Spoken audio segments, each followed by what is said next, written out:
Hello, everyone. I'm Professor Geek. Welcome back to the channel, and welcome to the pre-show for the Dune book study. We are going to do a writing lesson again. I think it's been a while since. Has it been a while since we did one of those? I know we had the canceled book study last week, but we're here now, and we are going to do a writing lesson.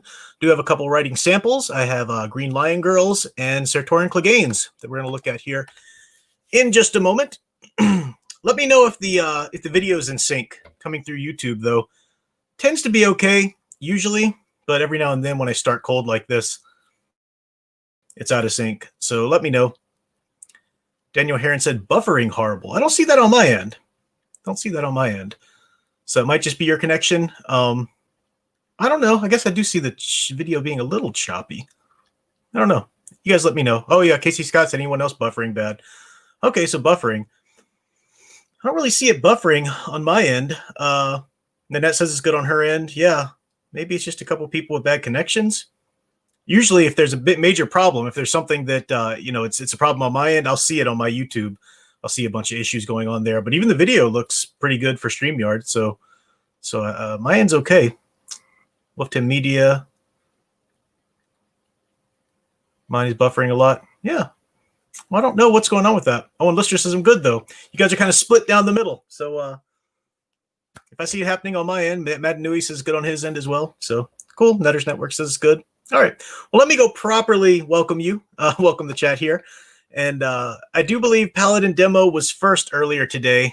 Some of those chats have gone away now, but I believe Paladin Demo was first, as usual. Dude lives on YouTube. I think I saw Daniel Heron in there. Saw Ralph Runyon, I believe, saying that he wouldn't be able to make the stream, but good to hear from him anyway.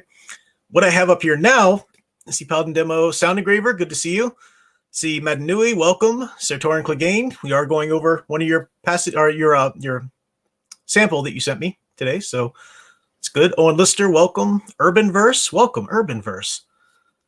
I can't decide if I've seen that name around here before. If you're new, welcome though.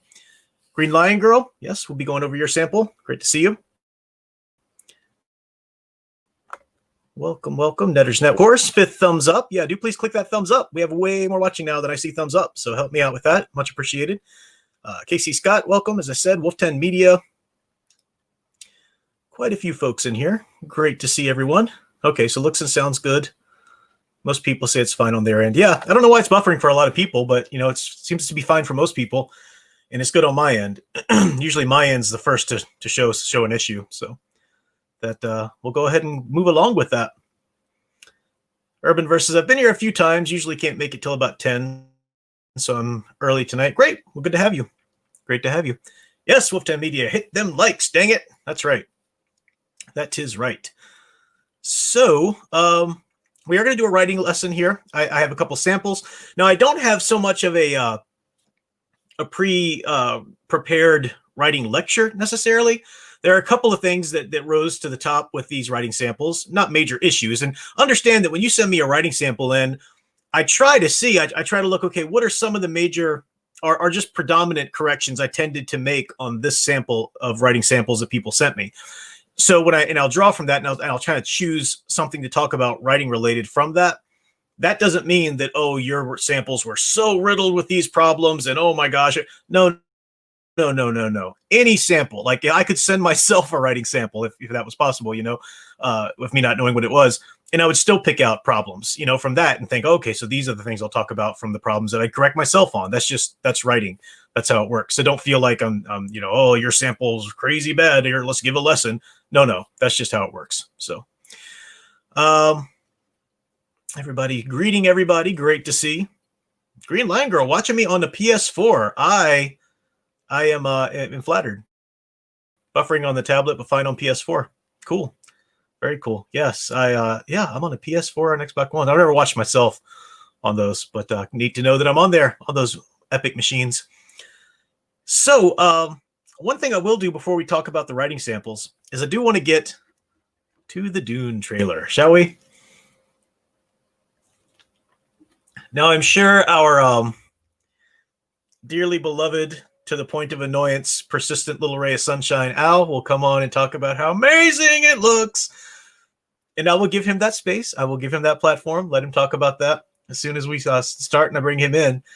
But I would like to begin and talk about the Dune trailer by reiterating what I've been, that drum I've been beating for the whole, last month or two. Do not just rush back to Hollywood and throw your money at their feet. You will have achieved nothing. Nothing. Don't be proud if they finally give you something that's worth cheering over and worth giving them a lot of money over, as though you've won something. No, that's not how they operate. Where have you been? If they do give you something, let's say they give you one offering that's just wonderful. It's amazing. They did everything right. They kept all the garbage out, all the ideology out. If they did that, it's just a hook to get you back. We talked about this with Mandalorian. They throw you the bones to get you on the hook. And then once you're back, they don't worry about you anymore, and they do whatever the heck they want to do. They're not logical. These are not logical people. These are not even the actual storytellers making these decisions, because then there's sort of a direct contact between audience and storyteller. But we miss out on that even. We've got all of these corporate know-nothings about the entertainment industry making decisions about movies and about story based on corporate business life. And there's a total disconnect there. Uh-oh. I have a playback error. Yikes. An error occurred. Please try again later. Let me see. I'm still live, but the YouTube. Okay, I'm back. That's weird. Maybe something's going on weird with YouTube. I have my StreamYard open that shows me everything as usual, and everything's perfect on the StreamYard window. My video quality's perfect, everything. So I have a YouTube window open as well, so I can see how it's actually showing up on YouTube. And just a second ago, the whole screen went black, and it said playback error. I've never gotten that before. Troy Pacelli never got the same error, but no problem for me. Weird. There's no storms around here. I don't have my little Wi-Fi sucking vampire nieces around, so there's nothing going on here that would cause that. It must just be a StreamYard or a YouTube issue tonight. I don't know. Or maybe the executives behind Dune know that I'm talking about this tonight. So where'd I leave off? Oh yeah, okay. I said that the people making these decisions, as Troy's pointed out many times, they're the corporate people. They're business people, and they know business. The business decisions aren't always the right decisions to make for story, even when it comes to story as a business, in terms of making a profit. So just because, let's say they make a great movie. Now again, all I've said is let's not rush back and throw our money at their feet automatically. I haven't said boycott the movie. I haven't said it looks like garbage or anything like that. So bear with me, keep those stones on the ground for just a moment. We have to guard against that. We have to guard against just automatically. And I know it's hard. I know, as I've said many times, we want something to hope for. We want something to celebrate, especially in these darkened times, is a lot of things are going on and stuff like that. But as I've said so many times before, because of all of this, because of theater shutting down for a long time, because of all these movies being pushed back, because of Hollywood itself having to reassess how it's business, we've been given a very, very strong hand to play, an extremely strong hand, and we can't just call. We've got to keep that hand going and keep keep up in the ante. Look at me with the poker reference, like a real man. Anyway, we have to we have to use that. If we just give in, if we just throw the cards back, then we've lost. Because remember how difficult it was. Remember how powerless we all felt when Hollywood just refused to listen to it. No matter what, they could put out Birds of Prey movie and have it utterly fall flat on its face, and Hollywood still turned around and said, well, it's your fault. It's your fault for not going to see it. Remember how insanely infuriating that was?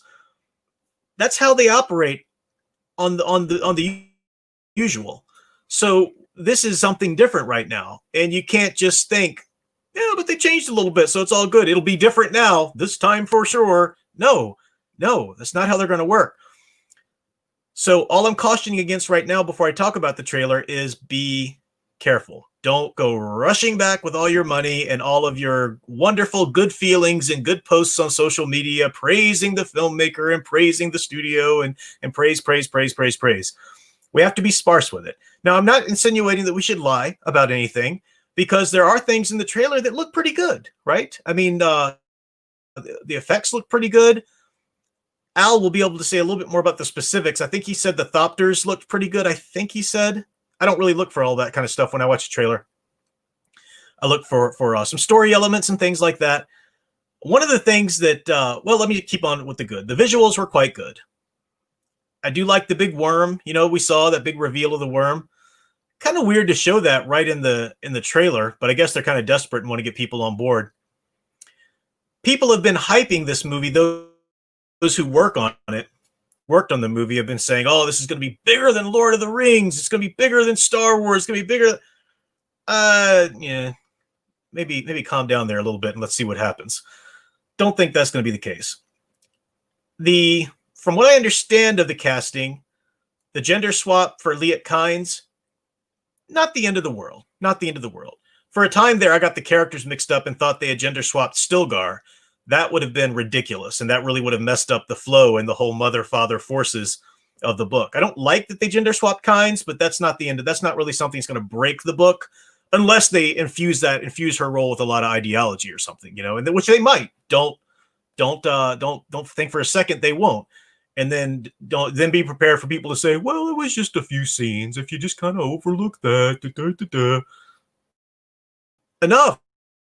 We shouldn't have to overlook anything. We don't. It's our money they desire. Stop giving it to them for nothing. So a lot of things did look good about it. One of the things that's the most glaring problem for me, I'll be honest, and this won't be popular, but I don't care. It's the truth. Jason Momoa is a horrible actor. He's a horrible actor. I don't care how much you like him. I don't care how much you think he's hot or you think he was really cool in this role or that role. He's got the range of a gnat. He doesn't have any range as an actor. He plays one role. He plays himself in everything. He's one of those types of actors. Now, Hollywood has a lot of those types of actors. It's not a problem being that type of actor. It's not a problem casting that type of actor in the right role.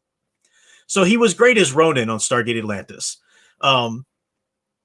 He made a decent Conan in that movie, even though the script and everything wasn't really the real Conan at all. It was okay sword and sorcery movie, you know, so he was a fine sword and sorcery hero, you know, that kind of thing. His Aquaman was nothing like the Aquaman of the comics, not even remotely close, but people thought it was cool. And he was like a surfer bra and you know, he said, my man. And everybody thinks that was awesome or whatever. But it's all the same character. It's all the same character. And this is what I see him in the trailer doing for Duncan, Idaho. Duncan, Idaho is supposed to be the noble one. He's got this streak in him of virtue and whatnot. And he's a warrior, absolutely. But that scene of him, let us fight like demons and all that kind of stuff, I'm like that. You didn't play that like any kind of Duncan, Idaho I've ever envisioned. So yeah, he took me out. He took me out of the trailer quite a bit. And he does that. And when he's cast in the wrong role because he doesn't have any kind of range, you know, and I think they just cast him for because he was in these big movies and they thought, sweet, he'll bring people to it. And a bunch of the sheep will just let him do that. They'll go see it, you know, for that reason or whatever. I don't mind some of the other casting. I don't mind Zendaya. She's a decent actress. You know, she's not my favorite or anything. Not somebody I would have thought of is Chani, but okay, I'll give her that chance. No problem. The guy playing Paul, I don't really know him, but yeah, he looks like a Paul. Yeah. Okay. Whatever. So I think if I did see one, I can't remember if the guy who's supposed to be playing Gurney Halleck should be kind of hunchbacked a little bit, and he should be, he should be a little. I don't know. He shouldn't be a pretty boy at all. So if I was correct in my assumption that was the guy playing Gurney Halleck, I might be wrong. I might be off. I don't know. Dr. Yui looked pretty good. That's fine, you know. So that's all fine.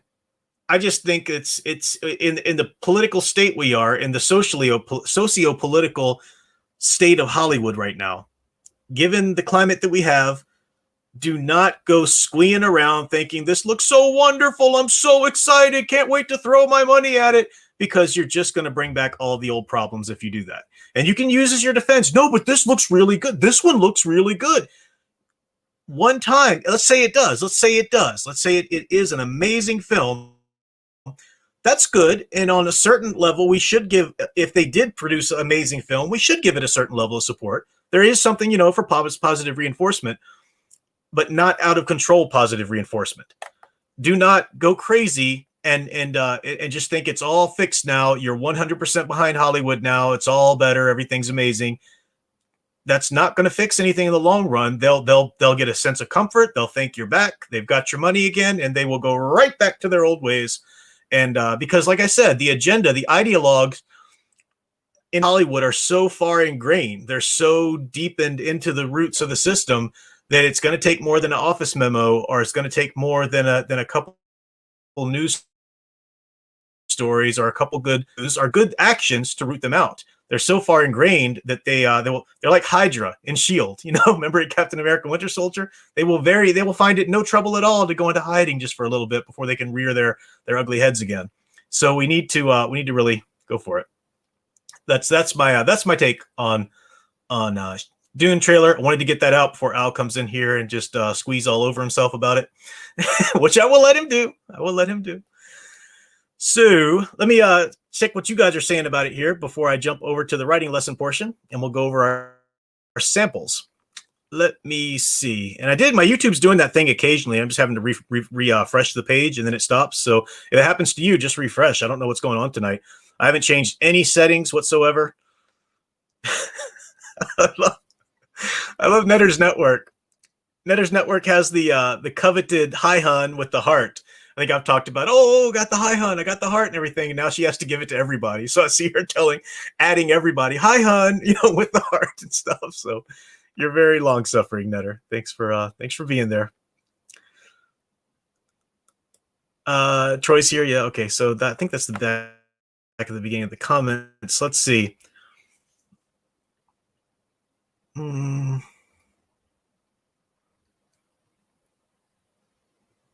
Troy's going to be talking about the trailer in study hall. So yeah, I remember study hall on Sunday nights with Troy and Agent Boomer. I do see occasionally on my YouTube the camera jumping a little bit. I don't see buffering happening, but I'll see it looks like I'm in a stop animation occasionally. Like I'll go from one pose jut to another. That's not me moving at super speed. So the visuals might be a little choppy in that respect, but let me know if the audio is choppy too. Usually the audio is completely different than the video. Usually I'm still fine, when it comes to that. So let me know if that's a problem. Owen Lister said, well, I'm mixed about the Batman film. Dune looks promising, but I'm not jumping on the hype train. Yeah, so I'm done with hype trains, even anti-hype. I'm just going to make my own judgment. Yeah, and so avoid the hype trains, but also I would add to that, and I don't know if you include this or not, but I would add to that, be discerning before you lay your ticket money down. So many people, when they say, well, I'm just going to make my own decision, means I'm automatically going to support it no matter what, and then decide if I liked the fact that I supported it or not. That doesn't work. That doesn't work anymore. You can't just go pay for your ticket, give them your money, and then tell them what you think of it. They don't care. All they want is that ticket money. You can go gripe about it all you want after that. They don't care. So we do have to be discerning before we put that ticket money down to a certain degree. What the media, upon hearing put your stones down, sheathes claws. Okay, continue. Let's see. Paladino says not the theaters, it's studio. Yeah, no, I meant theaters shutting down is like that's the era that we're in. Because the theaters shut down, studios aren't getting nearly as much money too, and that's the idea I meant. No, it's not the theater's fault. The theaters are at fault for letting idiots come in there and talk during the movie, but that's a whole other problem, whole other stream.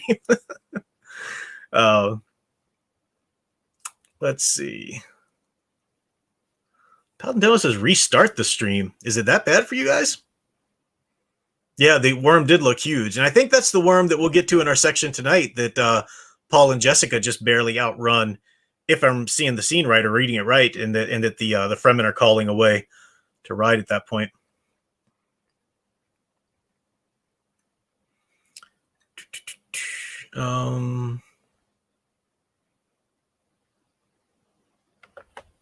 Troy said to me, it looks like you're in a badly dubbed Asian film.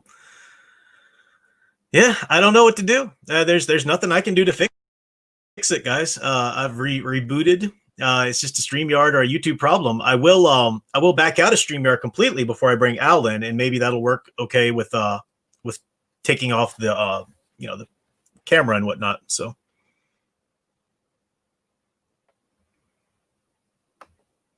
Netter's Network said there appears to be a YouTube issue I just got that error message again. Also, Paladin says my camera's going in and out. I don't see the camera going in and out on my section here. Let me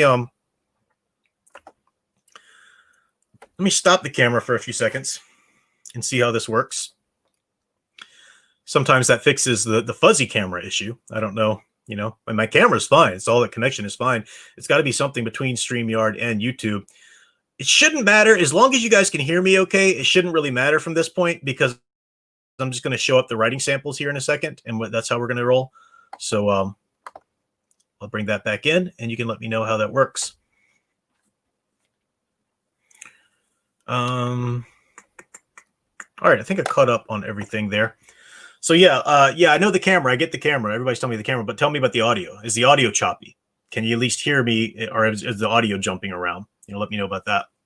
So, yeah, Troy, Diana Rigg, that was sad. She was amazing in the Avengers. She was just, I don't even really can't get into the episodes after she left. It's just like, I mean, the other actress they brought in was fine, but it's like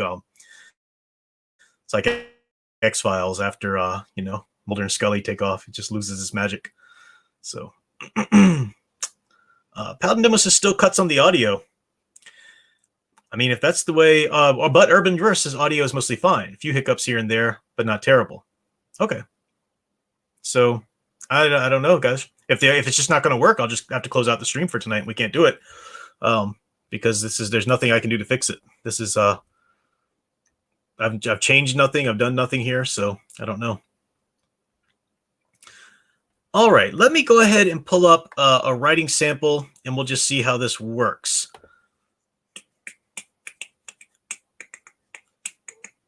More people. Our Sound Engravers' audio is good. Okay, so audio is good. Sound Engraver is very picky about audio, so she would tell me if there was any problem. So I could be mistaken, but I didn't get the story in the trailer. It was about Paul's role, which is important, but besides world building, that's it. Yeah, and they are dividing the first book up into 2 or 3 films. I forgot, Troy, which is it, 2 or 3 films. So it kind of makes sense that the first film would be all more about world building and such. And they're not going to tell us so much about the trailer. They're going to tell us so much in the trailer, but we'll see. We'll see. Yeah, StreamYard does get choppy when you run a couple different processes at once on the computer. I've noticed that for mine. I've got a fast processor. I've got plenty of memory. It's just StreamYard doesn't like a bunch of tabs open even. So, I don't know. We'll see. But as long as audio is good at this point, that's really all we need because I'm going to be sharing the screen now. So we're going to start out with Green Lion Girl's sample here from a story. And this is the first couple paragraphs of a story, as I said. And I will go ahead and read again with this. The left side is her original text that she sent me, and the right side is my revision to it. As always with my revisions, occasionally I'll have to add some stuff in there, like if there's a mystery or something that doesn't quite make sense. I might add something, a line or two. You can take that out or change it to something you want. I just put it in there as a placeholder so I can explain what I think is missing from here or there or whatnot. So let me read the left side first. Pardon me if I can mispronounce these names or anything like that. So I'll read the original first. Takeo wasted no time scouring the corridors searching Jaya. Over 3 decades of training made him silent and swift. As he neared the center of the hideout, Takeo began to hear footsteps in a familiar voice. Instinct made him cling to the old stone walls. He was near the dungeon. It was well lit, yet completely empty. He focused on Jaya's voice, though it was clear the prince was not alone. Finally, the ninja made it to an interrogation cell, and inside he saw the prince, bound and blindfolded, guarded by 2 bandits. I can hear you breathe, you fiends. I can hear every step you take. His voice betrayed no fear. Yeah, okay, good. That portrayed. I think you meant portrayed. I actually didn't even change that on my side. I would have said betrayed, not be. No, so I didn't change that on my side, but I would have said betrayed instead of portrayed or portrayed. His voice betrayed no fear. Jaya's head followed the bandits as they circled him. Even without his sight, he monitored each movement, and it seemed to make his captors uneasy. What was once a game now was a way to intimidate an enemy. Shut up, brat, a burly, I think he meant burly, draconian bandit ordered. He wore onyx armor over threadbare cloths. One of his crimson wings had been broken and not set properly some time ago. All right, so great opening scene. A lot of tension going on. The tension of Takeo. Is somebody coming? Will he be, he's clearly not supposed to be here. Is he going to be found out? And then once we find the prince here captive, what's going to happen to him? But he clearly has some abilities. He's kind of intimidating the bandits around him. A lot of mystery to make us keep going on. Here's how I changed it a bit. Takeo wasted no time scouring the corridors for the source of Jaya's voice. I had to put that in there early because later on you say he focused on Jaya's voice. We didn't know that at the beginning of the paragraph. So what, he's scowling the corridors, which is kind of scowling is kind of, I get the picture of him sort of scowling as he's searching. I think you meant scouring, but scowling could work. It's a little bit of artistic license. So scowling, whatever, for the source of Jaya's voice. Let us know that he hears that voice already and he's trying to follow it. 3 decades of ninja training made him silent and swift. Go ahead and tell us that he's a ninja up front, because later on, when you tell us finally the ninja made it to an interrogation cell, for a second there, I thought, well, is this another character? All right, so there's Takeo, but then there's also a ninja in the room. Oh, and then I got it. It clicked. So tell us that up front here. 3 decades of ninja training made him silent and swift. As he neared the center of the hideout, he heard footsteps and a familiar voice. He clung to the old stone walls. So that familiar voice, I guess you could use that if you want to take out the source of Jaya's voice in the first sentence and specify that he heard footsteps and Jaya's voice. That would be more clear there. Clung to the old stone walls. The dungeon lurked ahead or loomed ahead, either one of those. Torches flickered along the corridor, yet the shadows were empty. So you see, I changed up those couple sentences there because you used the semicolon a couple times, and semicolons are to be last resorts. They're so dated that they will take readers out of a story. You use them correctly. You are joining 2 sentences with 2 complete clauses, 2 independent clauses with no conjunction. So you're using it correctly, but it's such a dated thing that it will take readers out. So you want to avoid using them when you can, and only use them sparingly if it really is for effect or something, So I changed that around. The dungeon loomed ahead. Torches flickered along the corridor, yet the shadows were empty. So paint a picture for us. This is a cool little corridor to a dungeon. You can really do some fun stuff with the light and the color and stuff like that. Takeo focused on Jaya's voice, though it was clear the prince was not alone. The ninja rounded the last corner to find the interrogation cell. Inside, he saw the prince bound and blindfolded between 2 bandits. I can hear you breathe, you fiends, the prince said. I can hear every step you take. His voice betrayed no fear. Jaya's head followed the bandits as they circled him, making his captors uneasy. So we already said that he's making them uneasy. We don't need to do like the what was once a game was now intimidated the enemy. It's kind of redundant, And that's the thing when it comes to tense moments like this, where you're trying to keep a reader on edge. You want to try to avoid extra words, extra phrases, extra sentences. Keep the tension right there immediate, making his captors uneasy. Shut up, brat, a burly draconian bandit ordered. He wore onyx armor over threadbare cloth. Better than threadbare and cloths, just extra syllables you don't need. One of his crimson wings protruded crooked from his back, as though it had been broken and not set properly some time ago. Yeah, actually tell us what it looks like other than just what it must have happened to it, protruded crookedly or crooked from his back or something like that. That's the idea. So that's what I've got there. Big lessons to take away is avoid those unnecessary words and phrases, avoid the semicolon. But you've got a great opening to a story, lots of tension. I definitely want to know what's going on. I want to know who Jaya is, who's Takeo, what's going on. Why did the bandits kidnap Jaya? What are Jaya's abilities? Was he trained by Takeo? A lot of questions that I have that I would definitely keep reading in order to learn about and find out. So,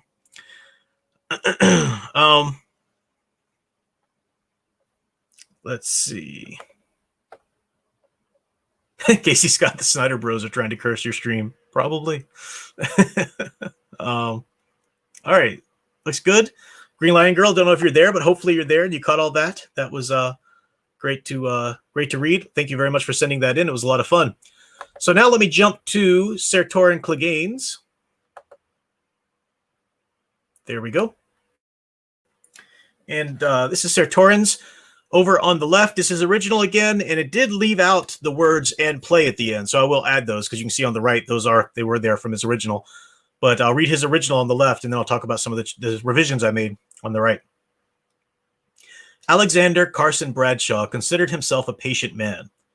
Sure, he had a slight temper problem, but so had his grandfather. The old man had also had the patience of Job when he really wanted something. He had passed that trait to his oldest grandchild along the way. The temper and being able to get out of sticky situations, along with the temper and being able to get out of sticky situations. That said temper caused. That's a long sentence, right? He had passed that trait to his oldest grandchild, along with the temper and being able to get out of sticky situations that said temper caused. Really kind of clunky. So you'll see how I fixed that. Kind of clunky to follow. He missed that old man. Great short sentence to punch that paragraph in the end there after some longer sentences. Good job. Though lifting his head up to the bar, he remembered another trait the old man had passed to the next generation: compulsive drinking. Adam Carson Bradshaw had been the inheritor of this vice. And while Alexander was no angel, this was not the time for his younger brother's vices to come out and play. All right, so great, good start there again. We know that Alexander's in a bar, and there's these vices and these inheritance. We're learning a little bit about him. You'll want to be careful to add a bit more action. Now, I fixed it up and added just a very slight little bit of action, but you don't want to go too long talking about inheritances and the families and this and that. And they thought, without grounding that and wrapping that up in some concrete things the character's doing while thinking this. So just something to think about. But these are some of the changes I made. Alexander Carson Bradshaw considered himself a patient man. Sure, he had a slight temper problem, but so had his grandfather. That old man had the patience of Job as well. Alexander inherited that trait too, along with a propensity for escaping the sticky situations that the family temper caused. See how this is a lot clearer? You also avoid that word get. Get is something that we use in speech all the time. It's fine. In writing, it's really overly formal.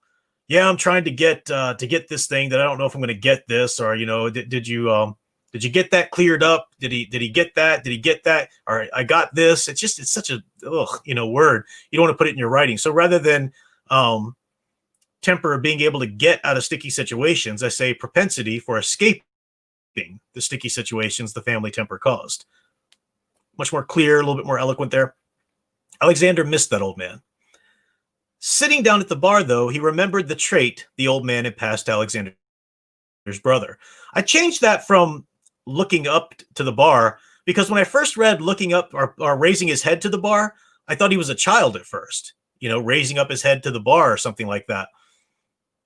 Lifting his head up to the bar, just didn't know what you meant by that. Was his head down on the bar and he lifts it up from the bar? Is that what you meant? If so, you can clear that up. But I just said sitting down at the bar. You can change that if you want, but just a more of a concrete action. He remembered the trait the old man had passed to Alexander's brother. Go ahead and put that brother thing. See, you have two characters here, Alexander and Adam, and they both have the same middle and last name.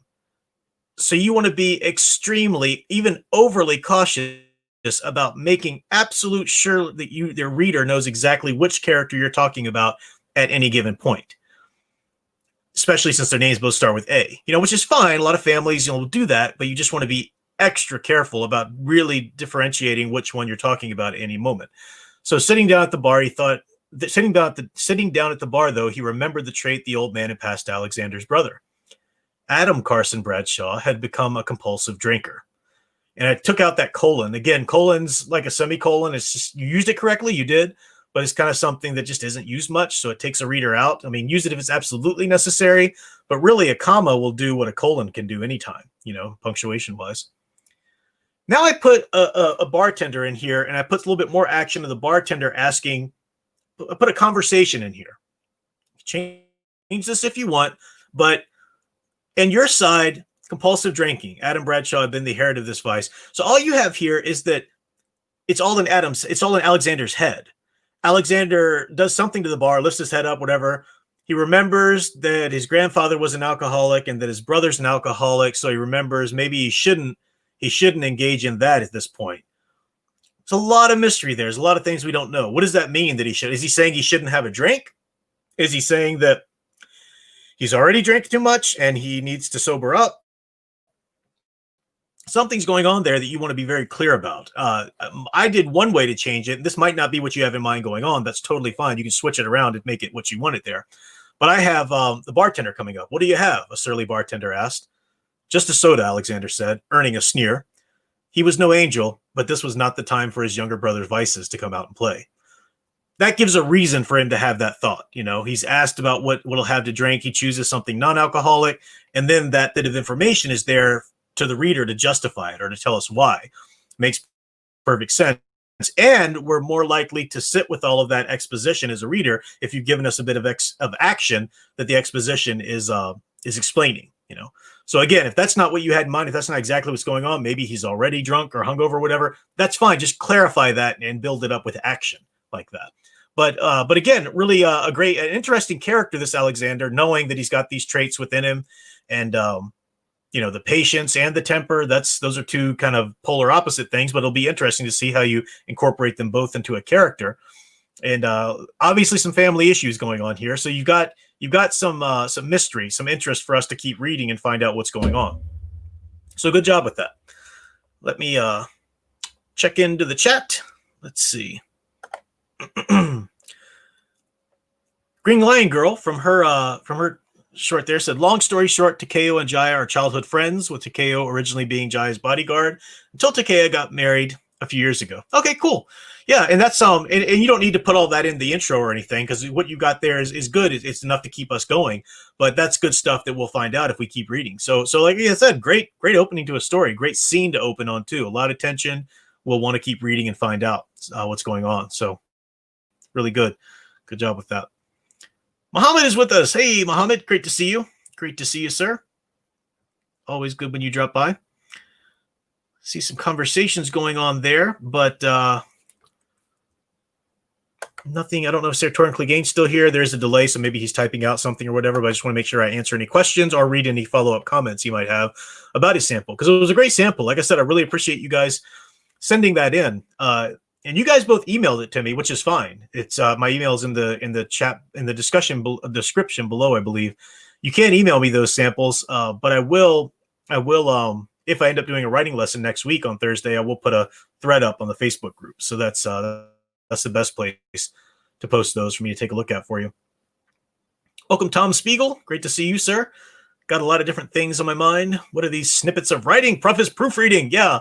These are this is occasionally when I do a writing lessons pre-show, I allow people to send me in like the first couple paragraphs or something of their stories, and I'll proofread it, or I'll revise them on stream for them to show them and then everybody else, some things to avoid or some things to think about, for story openings in particular. Eventually, I'd like to get to story endings. Troy made this point the other day that with so many popular storytellers out there not really knowing how to end a story well, it's just something good to talk about as well. But I would need to kind of know what the most of the story was. Maybe somebody who sent me intros to the story or whatever. If it's a shorter story, I can look at the ending or something. We'll look at that. Sertorian Clegane says, Alexander was watching the scene of his brother making a fool of himself from the booth. Oh, okay. And there was going to be some action in the next couple of paragraphs. Cool. Okay. So Alexander isn't at the bar. He's at a booth. And when you said lift his head up to the bar, he's sitting at the booth and he lifts up and looks at his brother at the bar making a fool of him. Great. All right, cool. That's even better than what I had. What you'll want to do, though, is you'll want to be extremely clear about that in even those opening paragraphs. So yeah, be really clear about that. But that's a good, I like that. That's good. That's even better than what I had, like I said. Sartorian says, the story became something of a study of people's nature. There are two other characters that will come in where I talk about their behavior and all of that. Cool. Great. Very good. Let me see how camera's working now. Go ahead and take that down. And I'm going to stop the cam and come back in just a second here to see what's going on.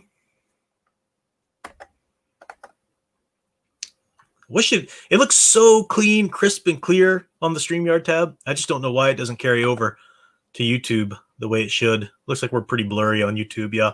So I think the cam is a no-go tonight, but that's okay because we're done with the cam at this point anyway. I'm going to put the screen up here in a second and go get myself prepared for the book study and bring Al in and stuff like that. So hopefully, as long as audio works, we should be fine for the book study. Yeah, I don't know. And there's no other options really. You can do OBS, but it's just a pain in the butt and it's so not user-friendly. And if StreamYard has these many issues, I can only imagine the issues I've run. I've run into issues before with OBS, and I know some people are just like, "Oh, it's easy," blah blah blah blah blah. Well, that's because you're a computer guy or whatever. So, um, oh, looks like the camera cleared up a little bit, which is good. Oh, and Lister for 4.99. Would my comic work for this format? I'm thinking of uploading a conversation between my characters.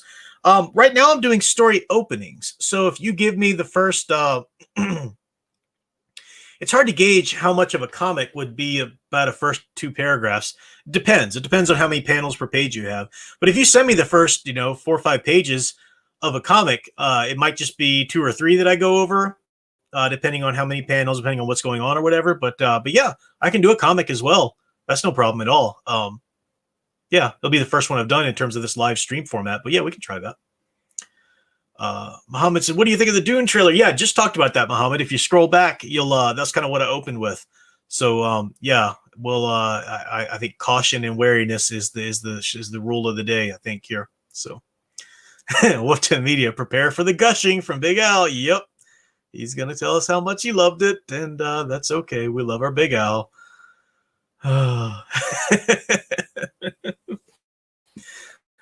Yeah, Wolf to Media said you can send me the script as well. That's fine. The script would be great. But if you want to showcase your art, I don't mind showing that.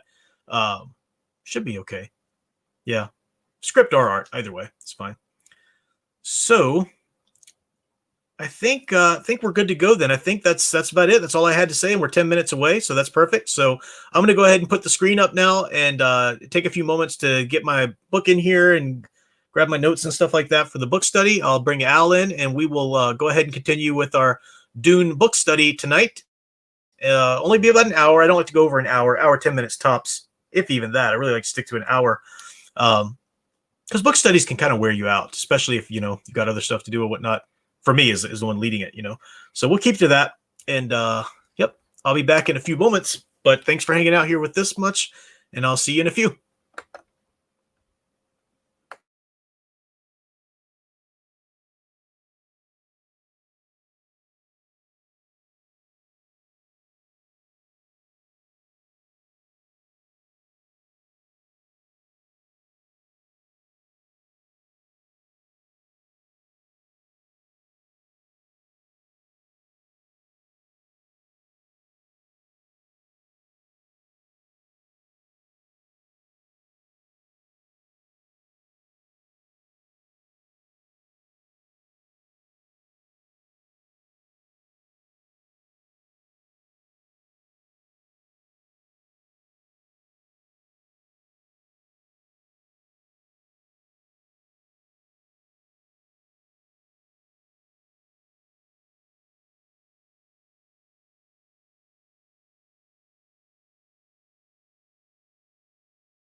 All right, I'm back. I will. Was a little worried about Al there. Didn't see him for a sec until he skated in at the last second. Here, I'll bring him in a second. But I did want to before I go off camera and go to the avatar again. I did want to show something I forgot.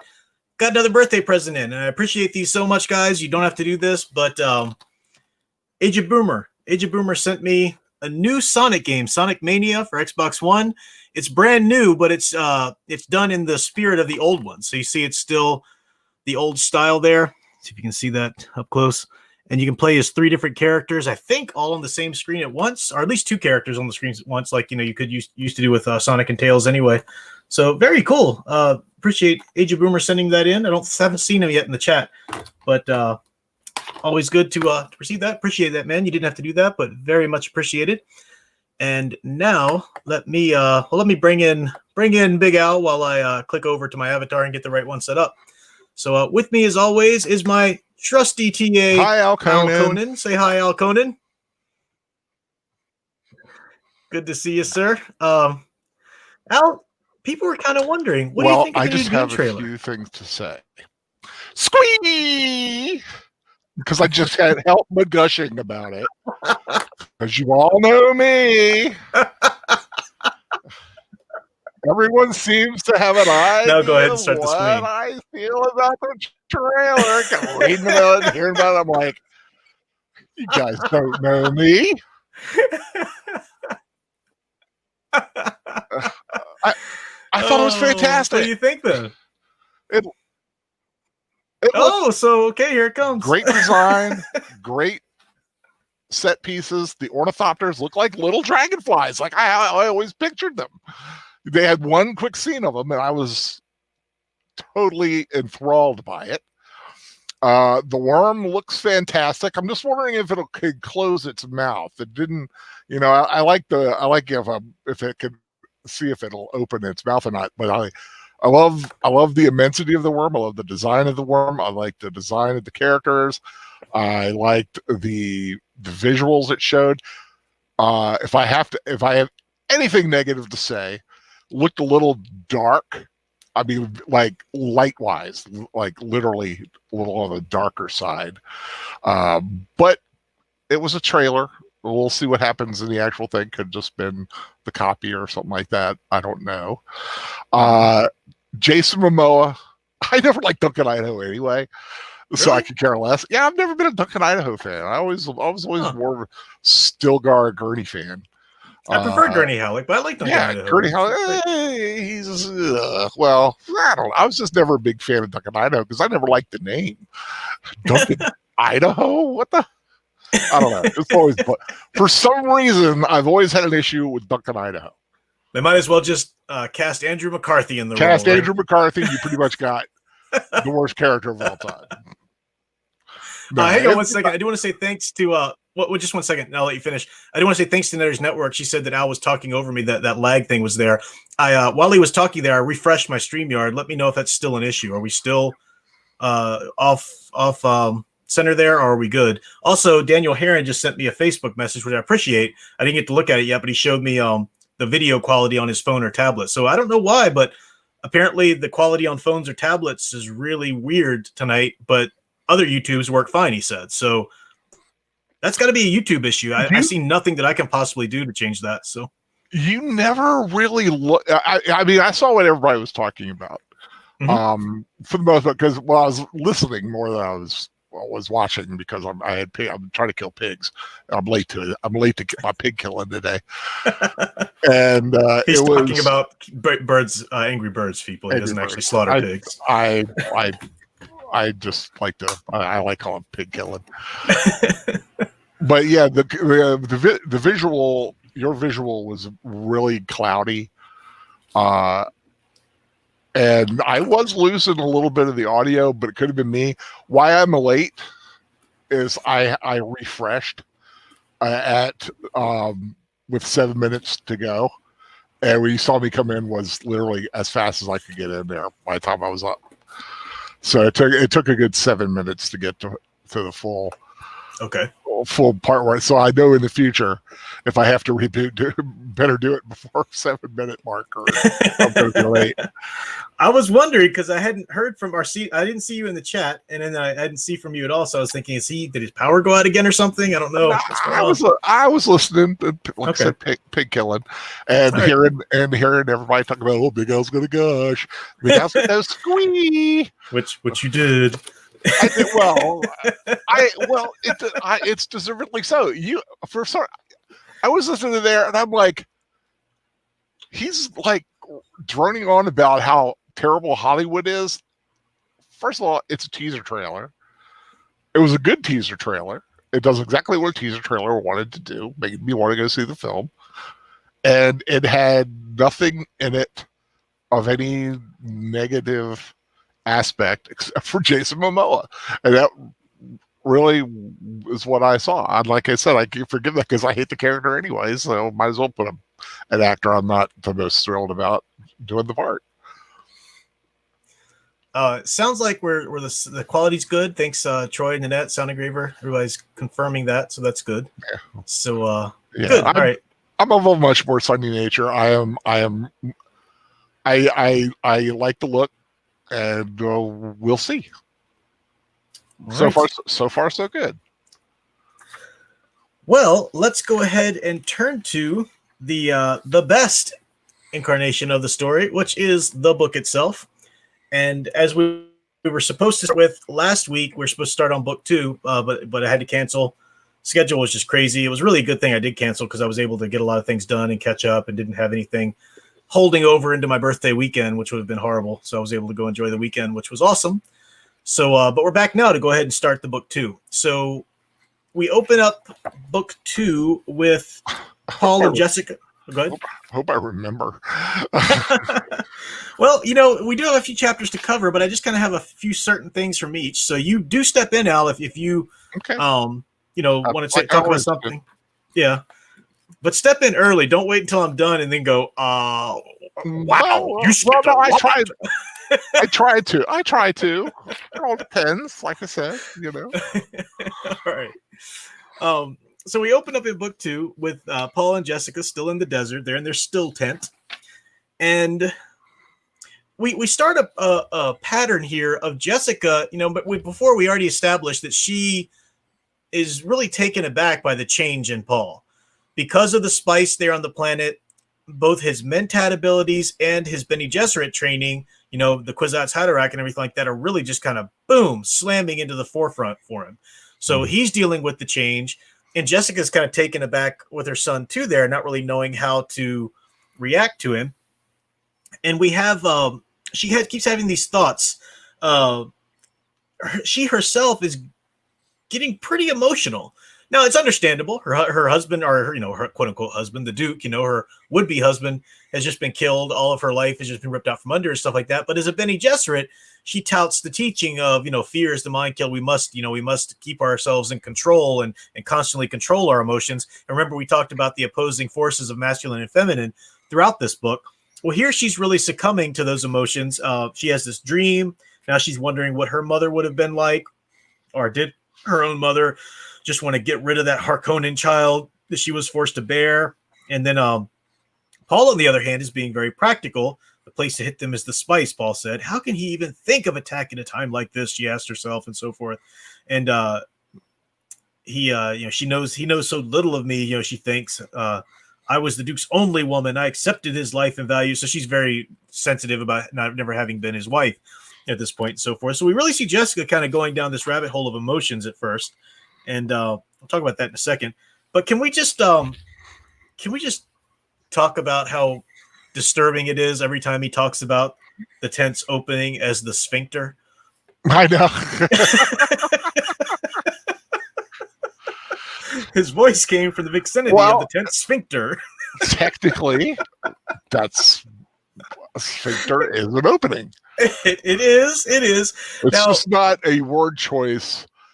It's a word choice that has been kind of overused for another opening. Well, I think it's done on purpose. I do.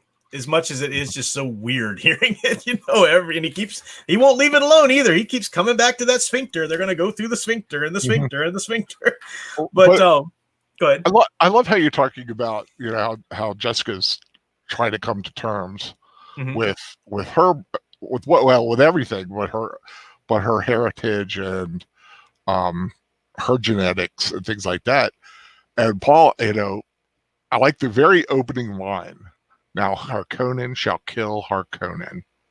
Yeah. Paul, Paul, the ultimate realization of what Paul now needs to do. Yeah. And it's just interesting that he considers himself as much Harkonnen as Atreides. Exactly. And that is, it's setting them both up for what's to come here, because she is really kind of falling into these uncertainties or emotional worries and whatnot, or musings.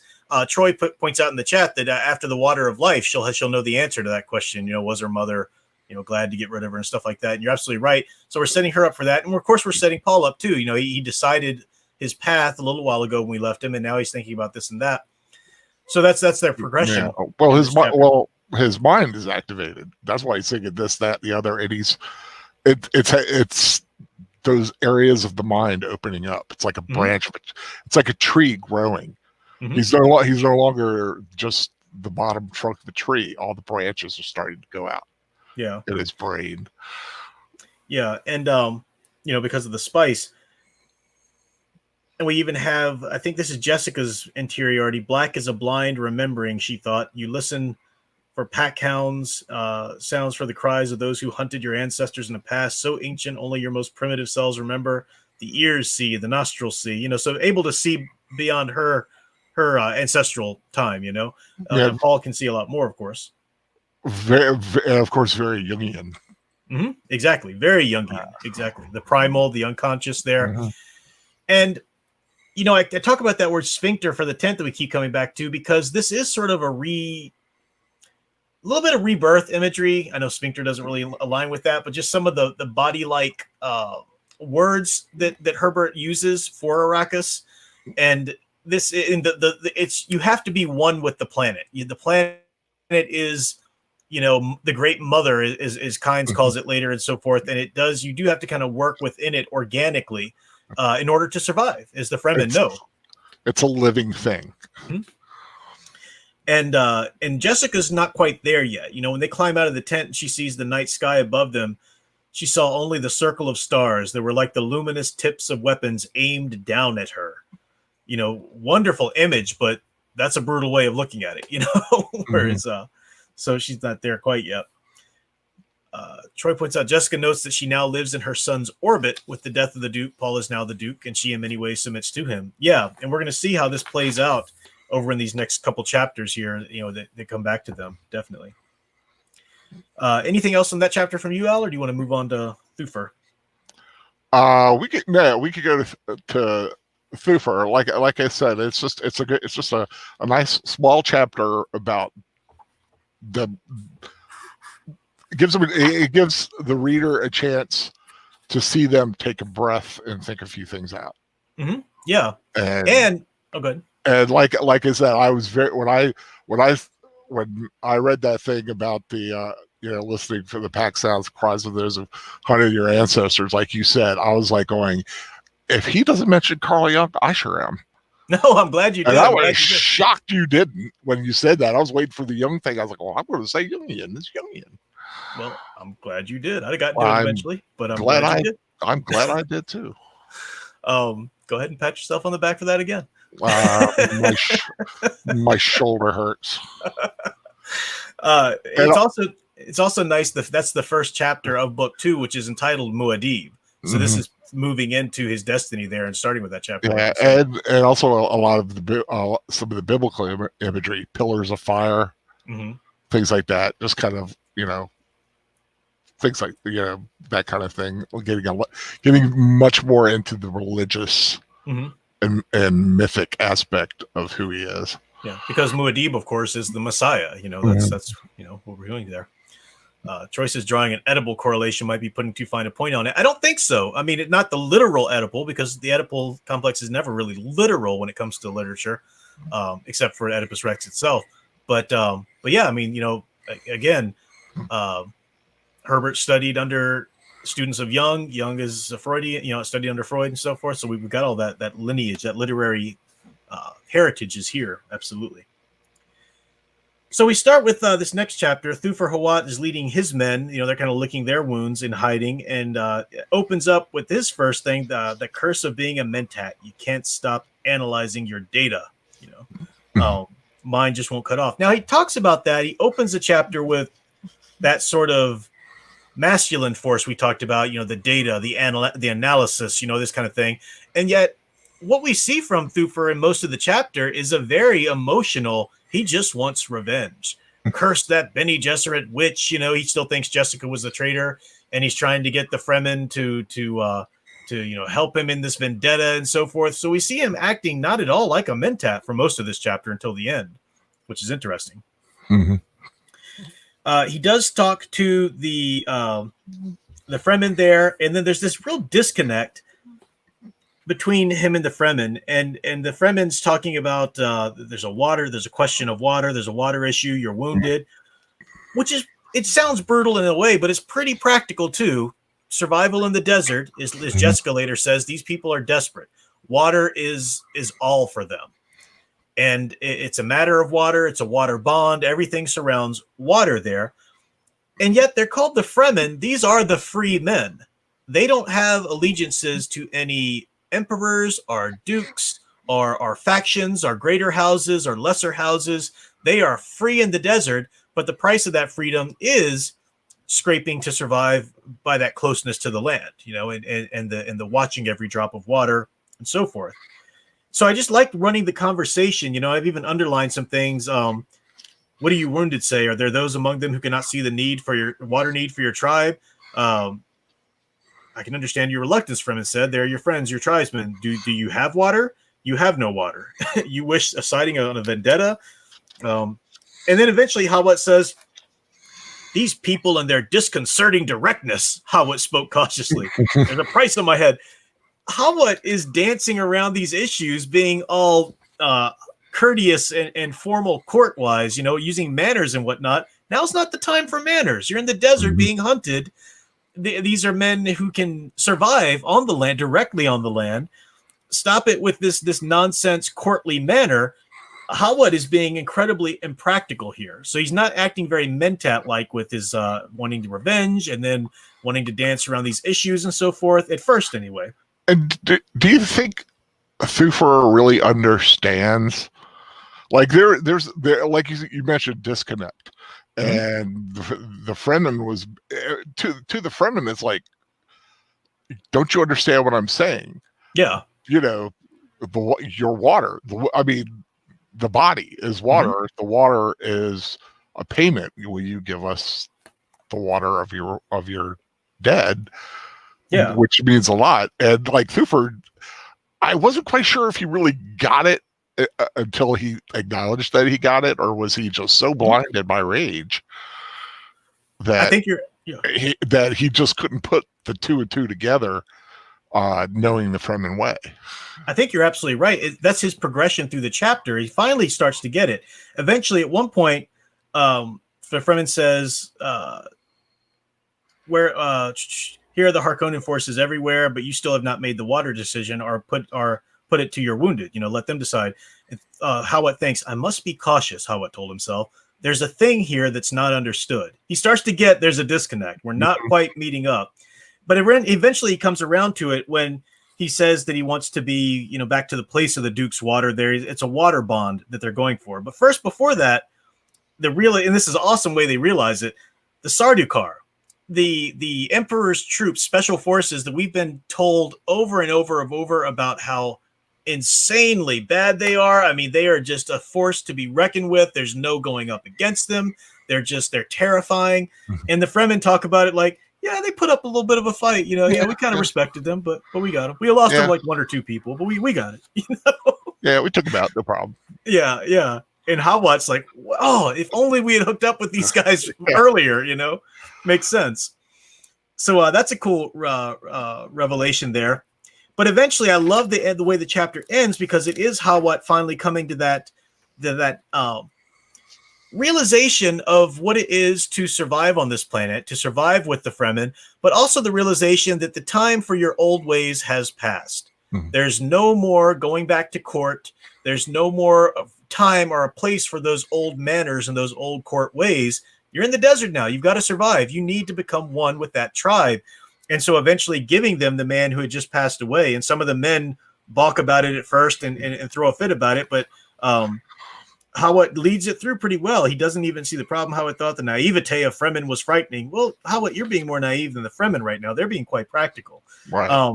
But he does get it, So the man with the laser gun hesitated.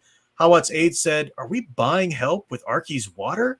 "Not buying," Hawat said. "We've joined these people." "Customs differ," one of his men muttered. Mm-hmm. Hawat began to relax. "And they'll help us get to Arrakeen?" "We will kill Harkonnens," the Fremen said, and he grinned, So a great little arc there. But that's not it for the chapter yet, because then there's an attack. And after we've had this wonderful moment, realization for Hawat, it looks like things could be on the up for these guys, these men here with the Fremen. The Sardaukar in overwhelming numbers attack. Fremen himself dies, and now we have Hawat stunned with a stunner projectile, and we'll see what happened to him later. But he's not killed, but he's stunned. Blackness falls over him as he's stunned. Troy talks about the water, like baptism allegory. Absolutely, there's a lot of that there, and I'm kind of waiting to draw some more of that together. Definitely. Any more you want to say about that chapter there, Al? No, I just I felt for the men. There was Arky, I think was his name. Yeah. Who died, and their realization. It's like if we go to it's another culture. Do you think what they're doing is barbaric, or what they're doing is simply a different way of getting through it? Mm-hmm. I mean, still suits aside, water being at such a premium. Like if we go, I'm trying to think of like the Aboriginal. Like if we go to an Aboriginal, you can't really see them as less than you. But because they're they're in a different situation, a different habitat, and you need to respect their ways, and their ways have got them to live in that situation. Mm-hmm. Absolutely. Yeah, you're absolutely right. So we this is part of kind of all of our characters' progressions too, because Paul and mostly Jessica still need to kind of come to terms with the Fremen ways or the desert ways as we move along here. And the next chapter does pick up with the two of them. In the end of the last chapter, we didn't mention it, but they saw the Thopters coming because they saw the laser guns, and the Harkonnens are just lambasting all the sectors of the desert to try and flush them out or make sure they're dead like ants, they say. But then these Thopters come over the horizon right where they are. This chapter tells us it's actually Duncan Idaho's Thopter. So it's he's there with Kynes, and they're leading them on to a facility there to some safety. I love this moment here. Let's see. The word had such a sire, Paul thought. So the blast will attract considerable attention, sire, Idaho said. Sire, Paul thought. The word had such a strange sound when directed at him. Sire had always been his father. He felt himself touched briefly by his powers of prescience, seeing himself infected by the wild race consciousness that was moving the human universe toward chaos. That is such a beautiful line there. It's this consciousness, it's this, the Kwisatz Haderach side of him, not the Mentat side, but the Kwisatz Haderach of being able to see down different, linear histories there or whatever, or heritage histories or whatever. But it's driving the universe toward chaos. That's what the Bene Gesserits were kind of doing. It's a commentary on them. They didn't mean to. They're wanting to try to drive and try to manipulate family lines and everything to get the world just the way they want it and so forth. The vision left him shaken, and he allowed Idaho to guide him along the edge of the basin to a rock projection. So the vision, he has this vision, and this is a little bit of maybe foretelling here, but this vision, a way of seeing beyond sight, and then afterwards he has to be guided practically across the the way, just putting a pin in that, So we have a wonderful back and forth here between Kynes and Paul. And Paul is really coming into his own. He's had, as Al said, all of these parts of his brain are active now. He's matured beyond his years at this point, certainly, because of everything that's happening. And Kynes, though, still has these thoughts. Remember Kynes, even in spite of himself, he had to admit that he liked Duke Leto, even though he was ordered to work against them and stuff. And Kynes keeps having these thoughts. Why am I helping these people? It's the most dangerous thing I've ever done. It could doom me with them. And later, again, Kynes wondered to himself, am I foolish to aid these fugitives? Why am I doing it? It'd be so easy to take them now to buy the Harkonnen trust with them. And later on, he realizes, he says, to make this planet a fit place for humans, Paul said. So Paul's on his side there. Perhaps that's why I helped them, Kynes thought. Because Kynes, as we've found out a little bit before, he's really into or interested in remaking Arrakis to a lush, nurturing planet, a good planet, as his father was working before him, and then so far he's working right now. So let's see. But Paul knows this, and Paul is actually trying to angle towards this, wants to help Kynes with this. And there's a moment when Paul and him kind of, because remember, Kynes didn't want to use the word sire. He didn't address them the right way when he was leading Leto and Paul earlier and stuff like that. And he has this back and forth with Paul because he doesn't want to think Paul or give Paul the respect that he's a real threat, or he could make good on these promises of helping him remake the land and so forth. Paul held his thumb up with his ducal signet. Do you see this ring? Yes. Do you know its significance? Jessica turned sharply to stare at her son. Your father lies dead in the ruins of Araking, Kynes said. You are technically the Duke. I'm a soldier of the Imperium, Paul said. Technically a hatchet man. Kynes' face darkened. Even with the Emperor Sardaukar standing over your father's body, the Sardaukar are one thing. The legal source of my authority is another, Paul said. Arrakis has its own ways of determining who wears the mantle of authority, Kynes said. And Jessica, turning back to look at him, thought, there's steel in this man that no one has taken the temper of. And I think that's a great way of saying it. And we've need of steel. Paul's doing a dangerous thing. We've got Jessica here who's been left behind by Paul in a lot of ways. And kind of like, oh, no, calm down, Paul, calm down. No, gently, Paul, gently. Don't do it like this. And this is going through her mind. Yeah. Paul knows what he's doing. There's a disconnect there. Yeah, I do love a good blacksmith analogy. That's right. Taking the temper out of the man. And that is something you don't want to do with a good weapon. And Kynes can be a useful weapon. You don't want to break him or, like I said, if you take the temper out of him, you'll lose his effect. You'll lose the effectiveness of it. In this case, he'll just start to not like you, which might as well just, Yeah, you lose him as an ally at that point. Yeah, but it continues. Paul said the Sardaukar on Arrakis are a measure of how much our beloved emperor feared my father. Now I will give the Padishah emperor reasons to fear the lad, Kynes said.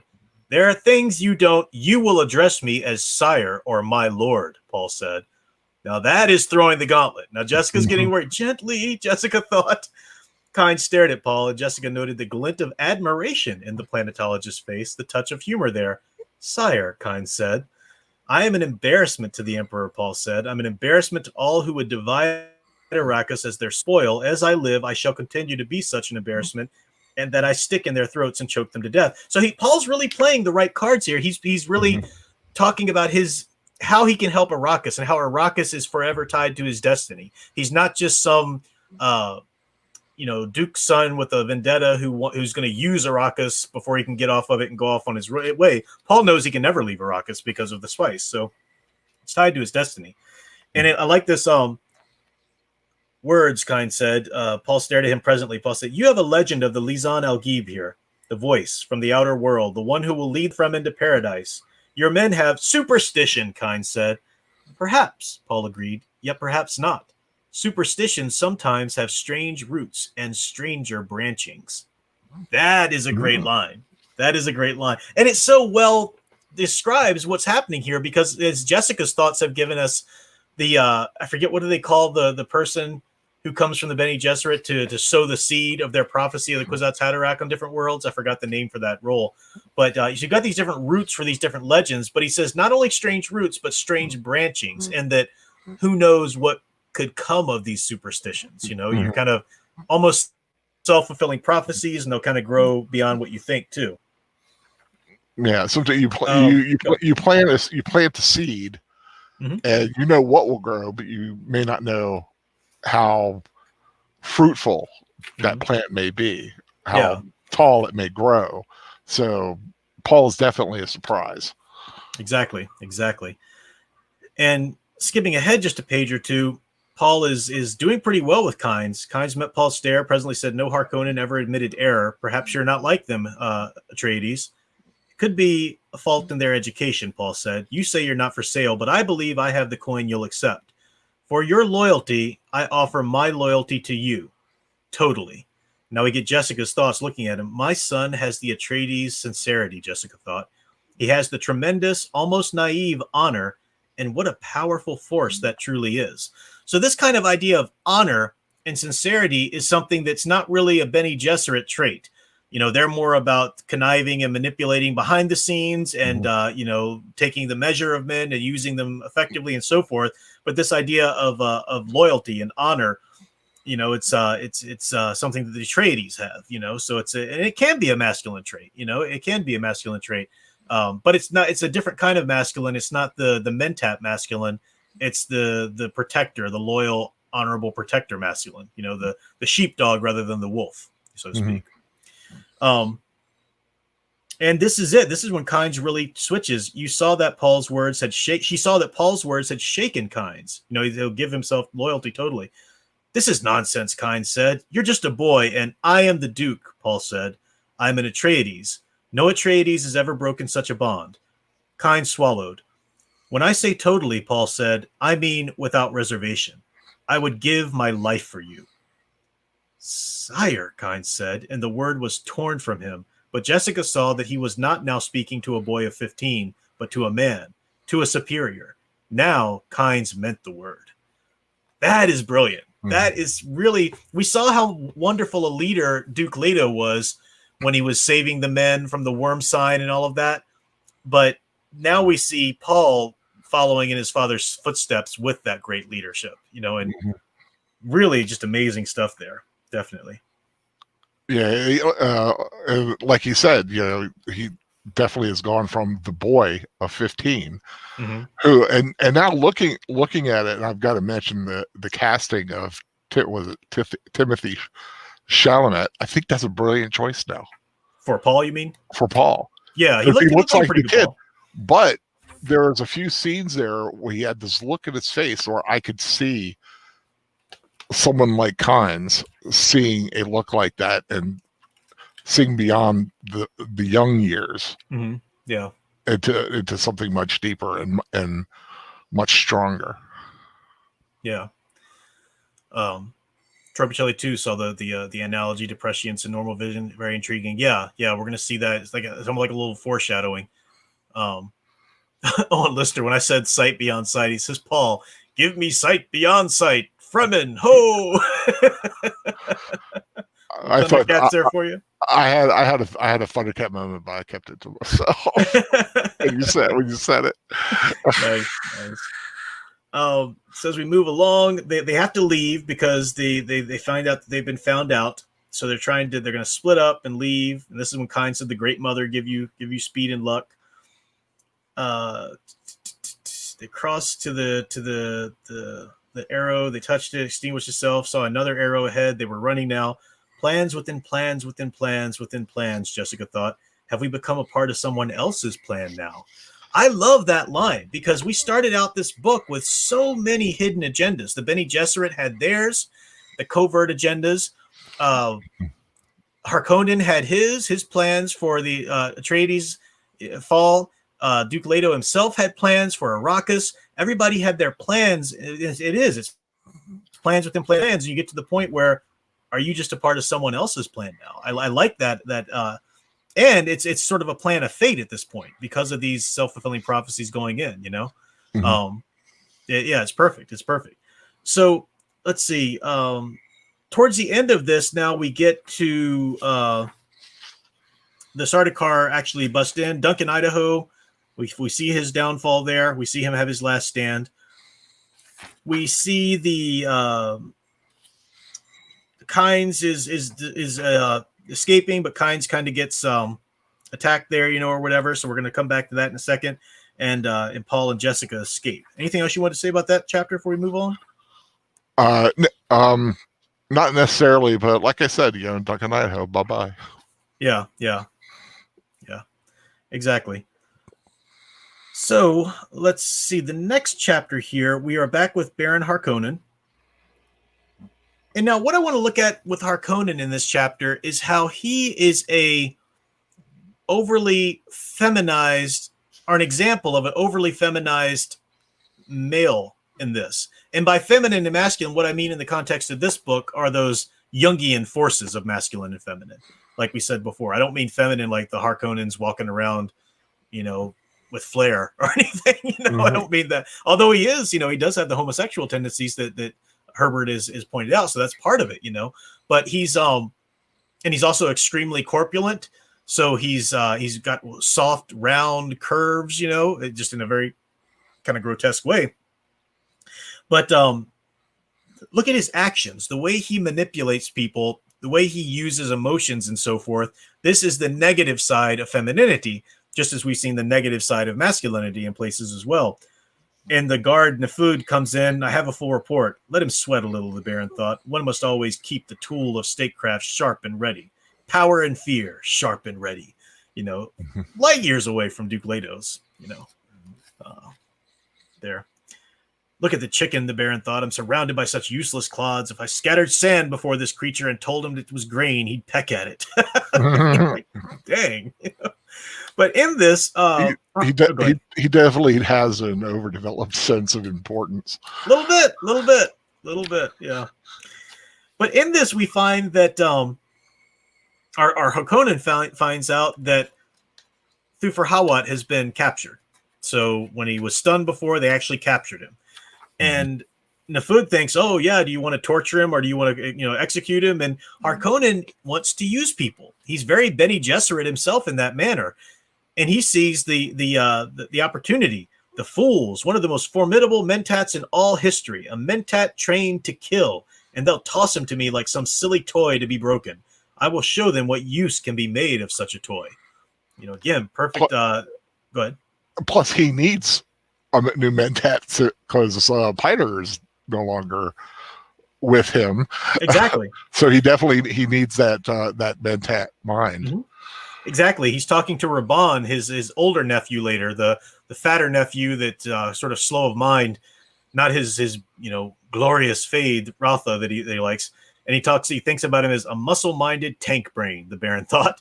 No mentat, my nephew, not a piter, but perhaps something more precisely devised for the task at hand.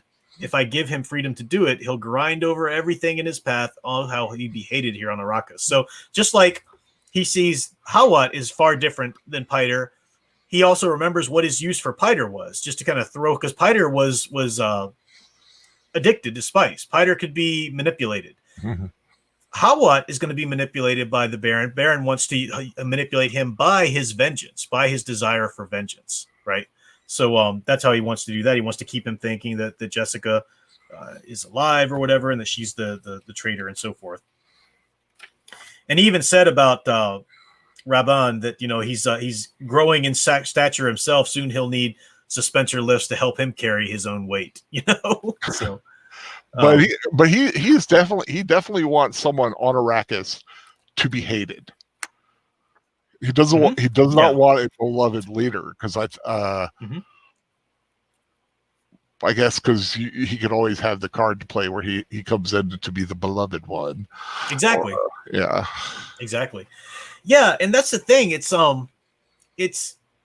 That's his plan. He wants Fade Routha to be his nephew to be the Messiah. So you've got the Messiah according to prophecy, which Paul seems to link right up with, and then you've got the false Messiah. So you've got Christ and Antichrist here in terms of literary types. And Harkonnen's very much trying to angle to get Fade Routha in there and that. But he knows that first he has to make things worse on Arrakis to give his nephew something to save them from. And saving them from Rabban is perfect because Rabban will go there and be brutal and everything miserable.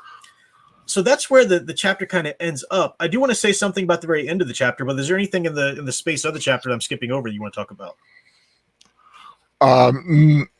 Nothing I really remember. Mm-hmm. What I like at the end of each time we see. Oh, go ahead. Oh, except that did you mention how using how to keep Thufir loyal? The poison thing. The poison. No, thing? Go ahead. Yeah.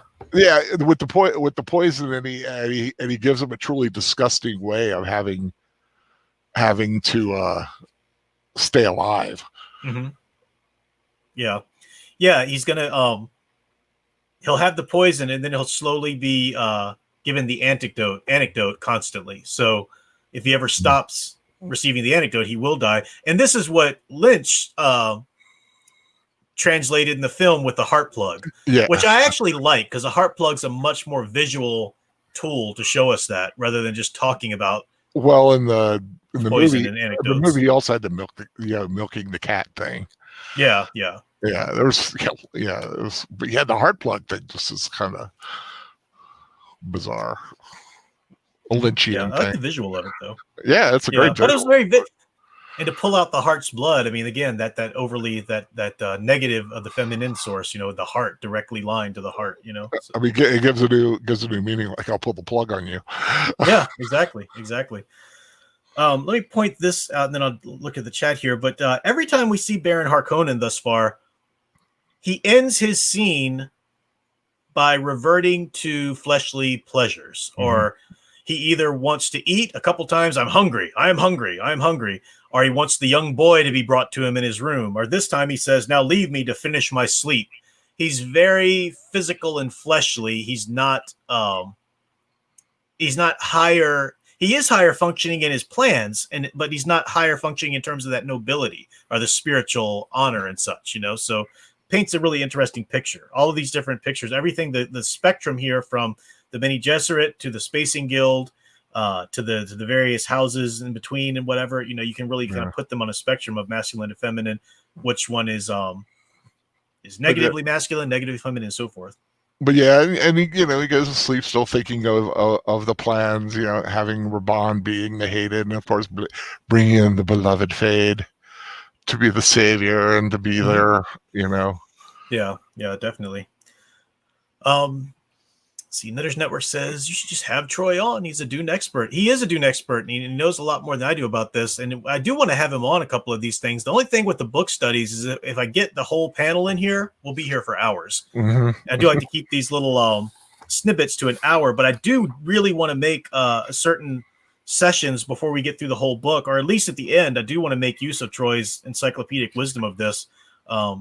To ask him some questions and how they fit in with my own literary analysis of it and such. And don't forget that Troy is also going to take care of the rewatch of the Lynch version of this movie.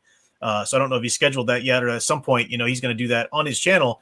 And he's welcome to do it on my channel if he wants, but wherever he wants to do it. But he's an expert on certainly the Lynch movie as well. So he'll be a good source. It'll be a fun rewatch with a lot of his commentary there. So I'm looking forward to that. Troy himself says, if your Mentat dies, is that like a laptop breaking down? To the Harkonnen, yeah. They're dispensable just as much as any other. Absolutely. All right, so the next chapter, now we've got Paul. He was flying that Thopter, and the Thopter is damaged, and he goes into a dust storm. That's what happens. A sandstorm, rather. And he, what I like about this is he uses his expertise in flying to save them. And as he's thinking about this, he shivered. The sensation was magnetic and terrifying, and he found himself caught on the question of what caused his trembling awareness. Part of it, he felt, was the spice-saturated diet of Arrakis, but he thought part of it could be the litany, as though the words had a power of their own. I shall not fear. Fear is the middle of that litany. So words having a power of their own. This is the prophecy, the self-fulfilling prophecy. These words have powers. These words will bring things about. Words from the Orange Catholic Bible rang through his memory. What senses do we lack that we cannot see or hear another world all around us? Again, foreshadowing there, senses lacking, but also the idea that there's another world of Arrakis that he is yet to be fully aware of. So really cool, musings going on there. But the way he saves them is by, I can't remember. I don't think I underlined it, but he angles the thopter. He like glides it into the storm, or like glides it against the sand. The idea is that he uses their technology with the planet, and that's what saves them. I wish I had underlined that point. I can't quite find it, but that's how they end up landing and surviving. He kind of works with the elements. Go ahead. No, I thought I heard something crash on your end. I just wasn't sure what it was. Oh, really? Yeah. I don't think so. It might have been a glitch. Jessica, at this point, too, she's finally starting to realize, or is coming to her. Yeah? Were you talking about the vortex turned them, twisting, tipping? It lifted the thopter like a chip or a geyser, spewed them up and out. That's part of it, yeah. And then Paul kind of uses the momentum and he leans into the sand at some point. I forget where I had it, but yeah, that's part of it.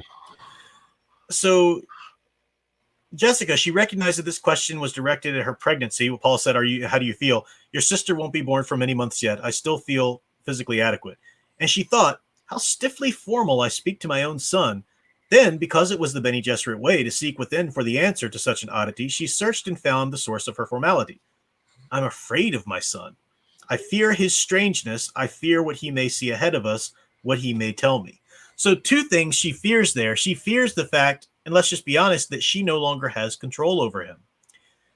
Not that she was controlling and manipulating him, in the way of like the Reverend Mother might, but she was his mother. She had more of the knowledge. And he's kind of reached that point where he's surpassed her in certain ways. She still has things to teach him, as we'll see.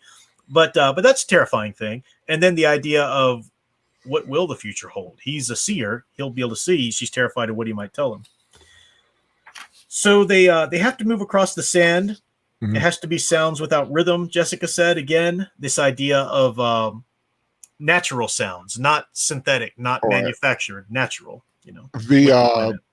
But I think it was a brilliant strategy. Put the thopter down in the sand so that when the worm came and took it, there's no trace. Yes, yeah, that part too. Yeah, working with the land, exactly. Yeah, and he also because he says, she's like, run for the worms. And he's like, our friend, the worms. Mm-hmm. Yeah, our friends. So he's becoming connected to the planet. Mm-hmm. Yeah, exactly. Now, when they wish that Jessica at one point wishes they had suspensors to help them carry some of the stuff across the way, the sand they have to do, or at least get across the sand without making noise. And she says, but maybe the suspensors would draw the worm just like the shields. And I love this idea that the planet itself rejects certain types of technology. And the types of technology it rejects, remember the shields themselves call the worm. Now the still suits themselves are a type of technology, but they work with the body. They work with nature. They work with the planet. A shield, though, is very individualized. A shield is cutting one off from all of their surroundings, just protecting them within themselves. You think about the shield, you can even do a great paper on this, juxtapose the shield with the still suit.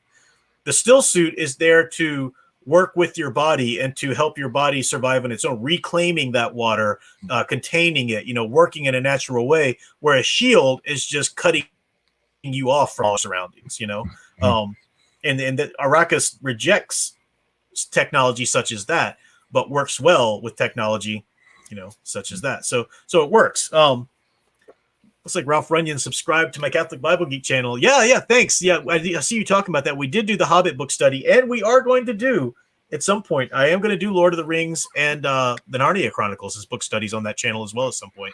So thanks for subscribing. Appreciate that. Let's see. Then we have this moment where Jessica is caught in a sand slide. She's buried. For a second, Paul freaks out, obviously, naturally.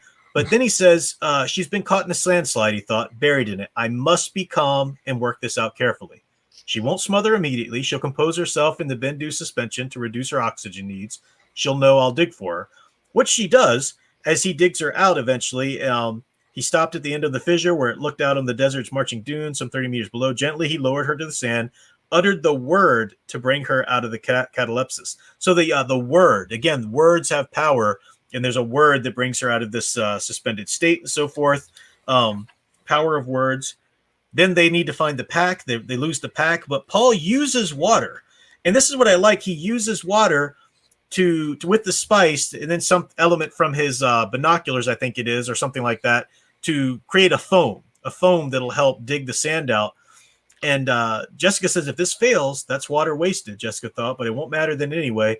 And they almost use up all their water and so forth, or all the water that they have there in that moment.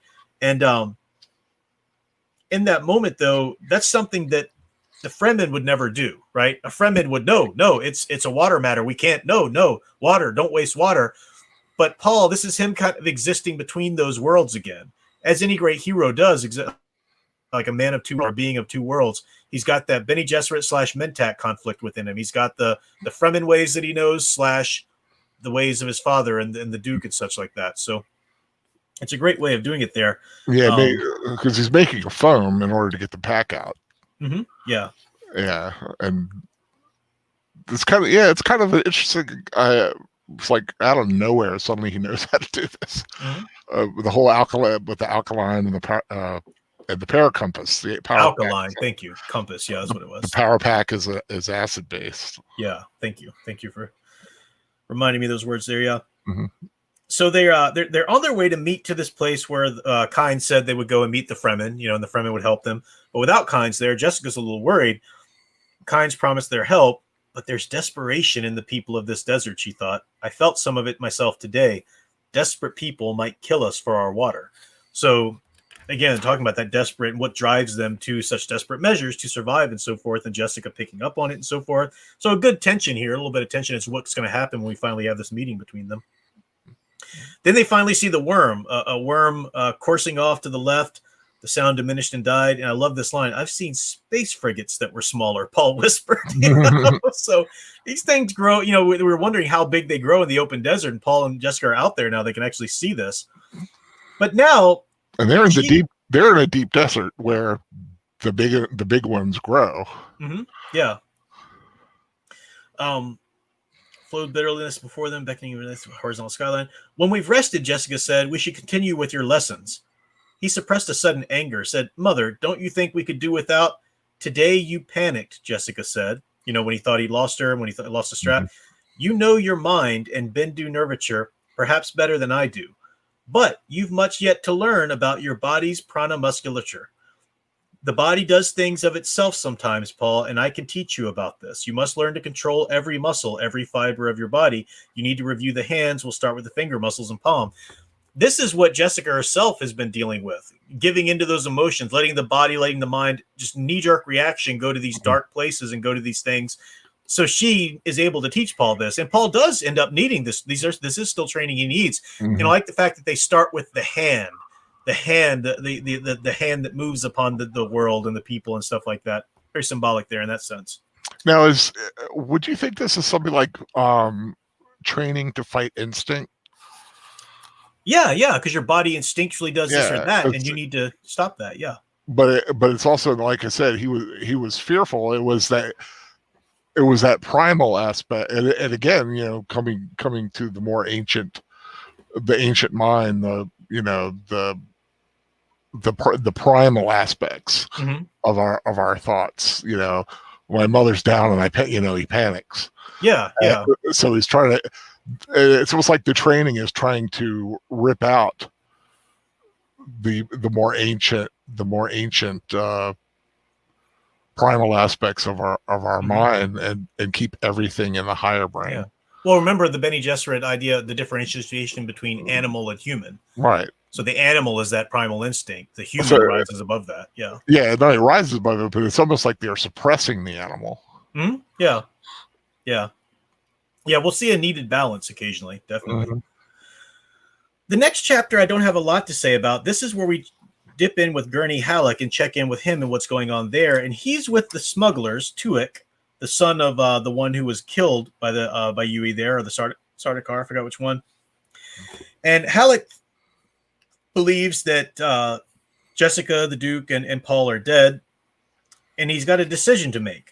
He wants revenge. He certainly wants revenge on Harkonnen, but it's more natural for Gurney, the artist, the what's the word for him? I forget. The word for the traveling minstrel type warrior bard. Yeah, something else too. I forget. Anyway, but he's and he leads the men and stuff like that. It's more natural for him to want revenge than a Mentat. So it makes sense. Now he has to come to a decision here. Is he going to go out and seek out the Fremen and try and gain revenge that way, or is he going to stay with Tuek and with the smugglers and serve them for biding his time until they both can together go out and achieve revenge?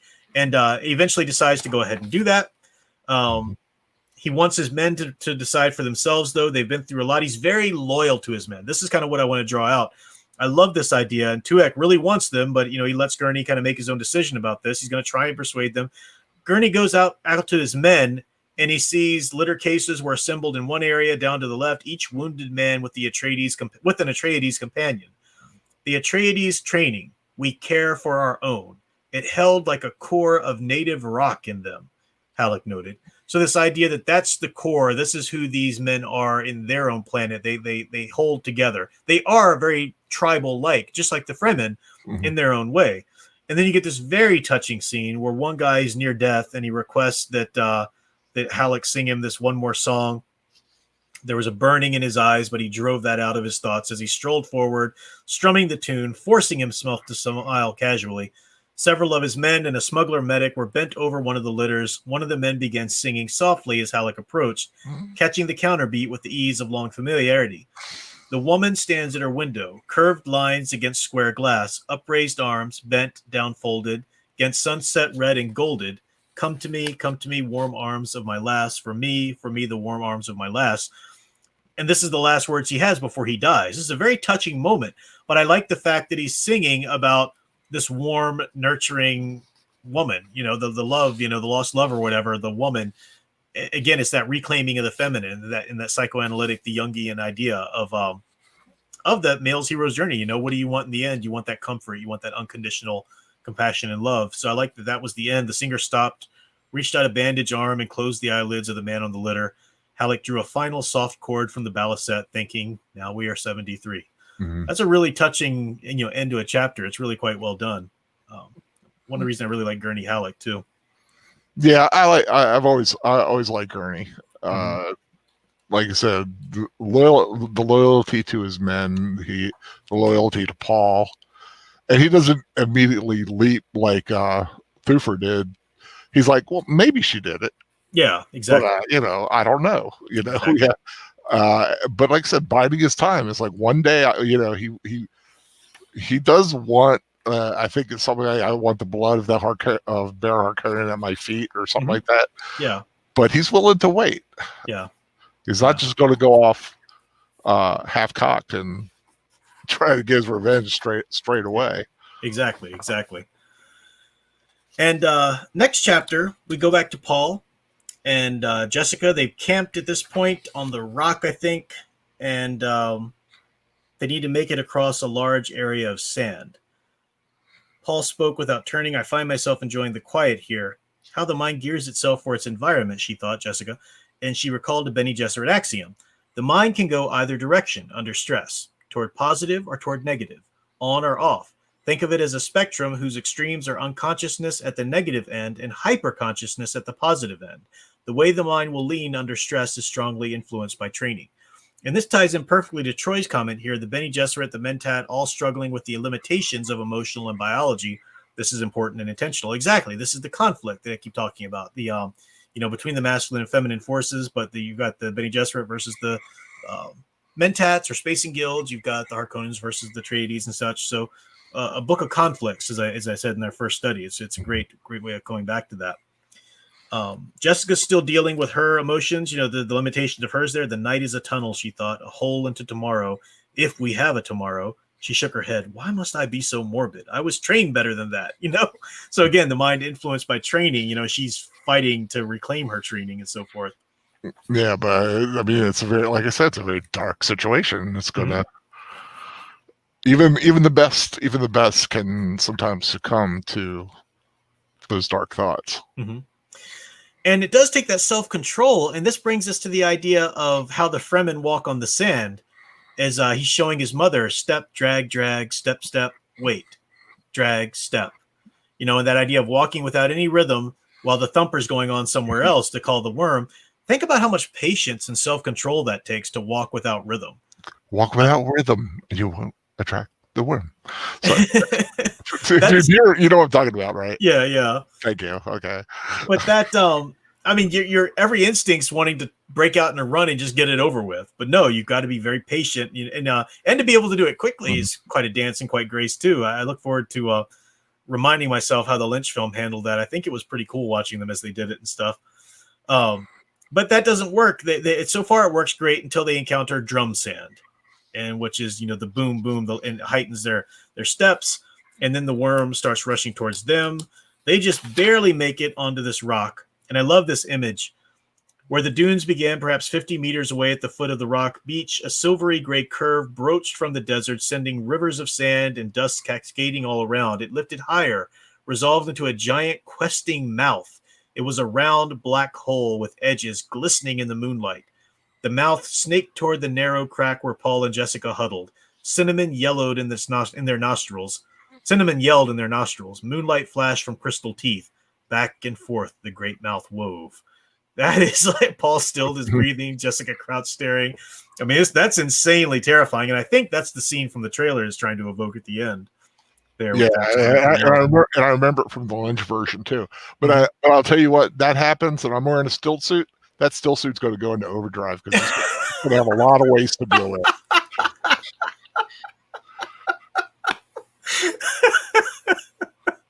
Nice to know, Al. Going to be reclaiming a lot of mild water. Oh man.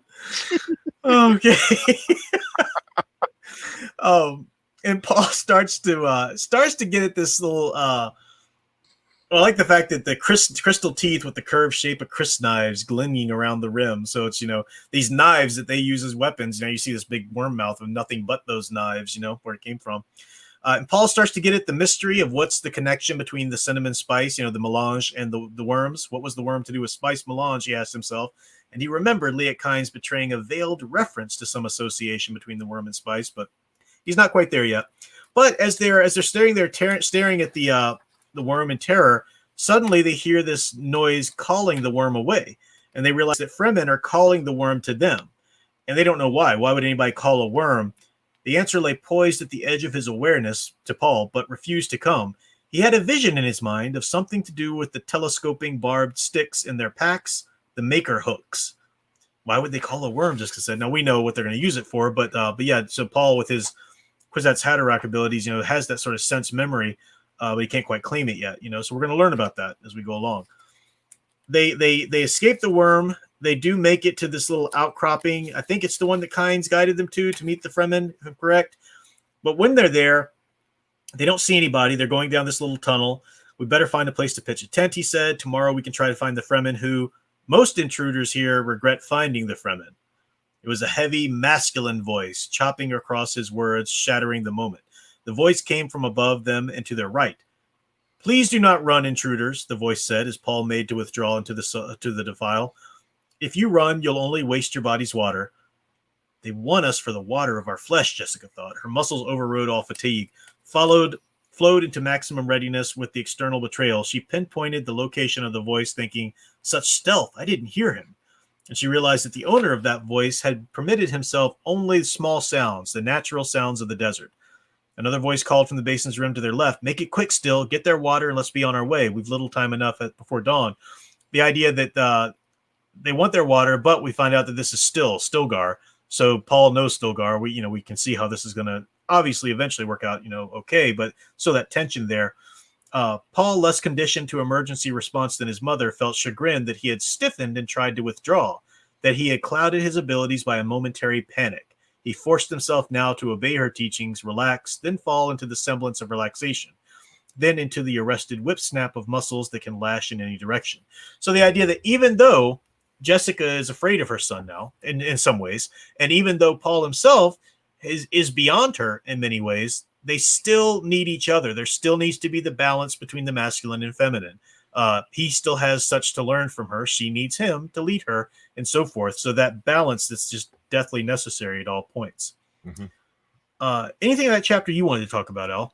I really like the place that they find, the cavern, where it's such a stark contrast to where they just were. The desolation of the sand and the giant worm, and now they're in a place that has a different feel, a different smell. The moonlight comes in. There's birds. There's little mice, little small creatures. Whereas everything on a rack outside is giant and can swallow them without even knowing it. Exactly. It's just a nice contrast that the Fremen, that the Fremen have these all over the place. The Seaches, it's like that. It's a whole different world than just the sand. Arrakis is much more than just a desert. Yeah, exactly. So we the next chapter, we go back to revisit our friend Kynes and what's going on with him. Now, he had been under the attack there. He just, where am I at here? Where do I need to be? Oh, I just lost my place. Darn it. Oh, here it is. Okay. The little epigraph there first, this selection from Arrakis Awakening. Now, we've got this Messiah story and we've got the biblical imagery. And in this, the pillars of the universe, whose Quizarda Talfid are among all with signs and proofs of prophecy. They bring us the Arakeen mystical fusion, whose profound beauty is typified by the stirring music, built on the old forms, but stamped with the new awakening. I think what we've got here is a little bit of, who has not heard and been deeply moved by the old man's hymn. This idea of the new covenant or the New Testament coming over the old one, the prophecies fulfilled, but in a way different than most people thought it would be fulfilled. Christ, of course, wasn't the type of Messiah they were looking for. They wanted a military leader, would throw off the shackles of Rome and so forth, but he's there to bring a spiritual kingdom. So this is the same kind of idea we have here. Paul's going to fulfill these prophecies, but in ways that not everybody necessarily anticipated, So I like that aspect there. Now we get with Kynes comes to consciousness, but can barely move, and he finds that he's on top of one of these volatile, what's it called? They blow. It blows. It blows up. He smells the spice and the chemicals. At one point, it's like this little geyser / volcano area or whatever in the desert there, and he knows it's coming, but he can't bring himself to move, and he starts to hear the voice of his father.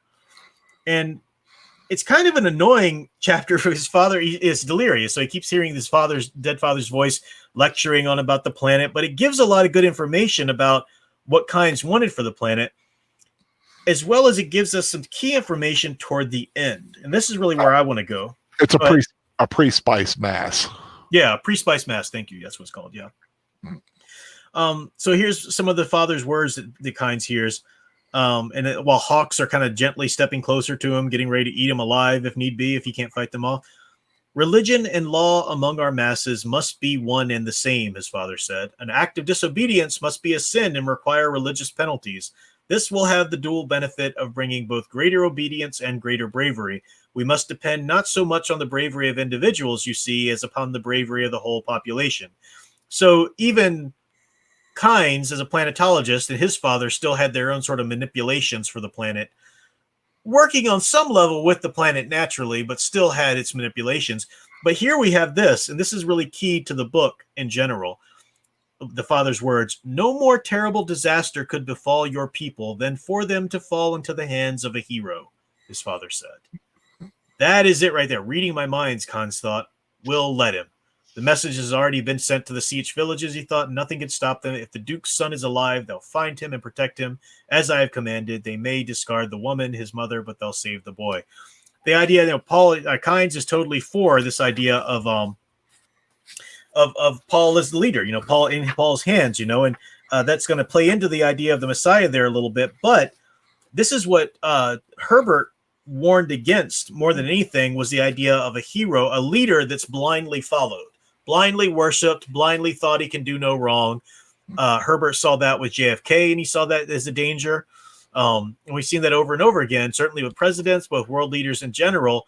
So when Herbert talks negatively about the superhero, he's not talking about fictional heroes. He's talking about real people that we imbue with this sort of blind allegiance to, and that's the problem. So even though Paul's a good person and is our character here, we're seeing that warning of him. And this is Herbert's kind of exploration of what happens when one is given so much power and so forth. And this is where we'll kind of go with the book at this point. But it's really interesting there. Oh, interesting. Troy says, I can't believe I never noticed this before. Still, as in short for Stilgar, evokes the idea of a still or decanting liquids like water, or the still suit itself. Yeah. I never put that together either. I have to think about that. That's good. Yeah. And that's all I've got for that chapter. Do you have anything else for that, Al? The Kynes demise there? I think I mentioned this earlier to you, just when we were talking. Mm-hmm. I really liked Liet Kynes by the end of it, but during this whole thing, I was like, just blow up already. It's a slow chapter. It's a little annoying to get through. I was like, okay, yes, where he's having what is basically hallucinations of his father. He's like coming to terms psychologically with his past. Yeah. And I'm saying, just blow up. I'm tired of this. Still lecturing me, old man. Pre-spice mass. Yeah. Pre-spice mass. Help me. No. Yeah. It's But I do love what he's like. When he basically said it was the planet killed him. Mm-hmm. Yeah. So it brings us to a good point here. As we'll get through, we don't really have too much left of book 2. So I've got a question for you guys, and not just for Al, because I know what Al's probably going to say, but for the chat too. I know most people who are reading along have probably just read the whole thing by now. So I don't want to belabor the book too long, but at the same time, I don't want to keep tearing off big, huge chunks if people are struggling to read along, there and follow us in the chat. On one hand, we could just finish out book 2 for next week. It's a good little chunk. It's about 100 pages in my book. Or we could divide what's remaining of book 2 up, and we could go from about, in my book, 291 to 236 there, and kind of our 235 there, and kind of stop with the Paul sat silently in the darkness, a single stark thought dominating his awareness. My mother is my enemy. She does not know it, but she is. So forth. In my book, it's about 106 pages. Yeah, till book 3. Yeah, till book 3. So I'm fine with that. But what do you want to do, Al? What do people in the chat want to do? Do you want to finish out book 2, or do you want to divide it up and kind of do half and half of book 2? You guys let me know. We did lose a week last week, but we still have weeks to play with. I do want to do Halloween Tree before Halloween, but if push comes to shove, we could do Halloween Tree in 2 weeks or even 1 week. It's a short book. It's a children's book. There's a lot to it, but we could kind of just do a talk about it rather than a chapter-by-chapter study. So let me see what people think. What do you think, Al? What people are giving their thoughts? It's a lot, but it's doable. Yeah.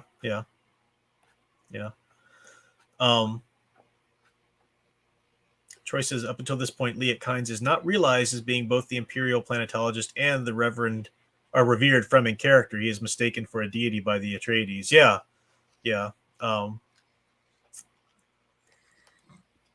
Muhammad says finish it out. Muhammad wants to go ahead and finish it out. Yeah, they were always talking about this character named Liet. Was it Liet, I think? Yeah, Liet. Yeah. They didn't put Liet Kynes together. Yeah. Exactly.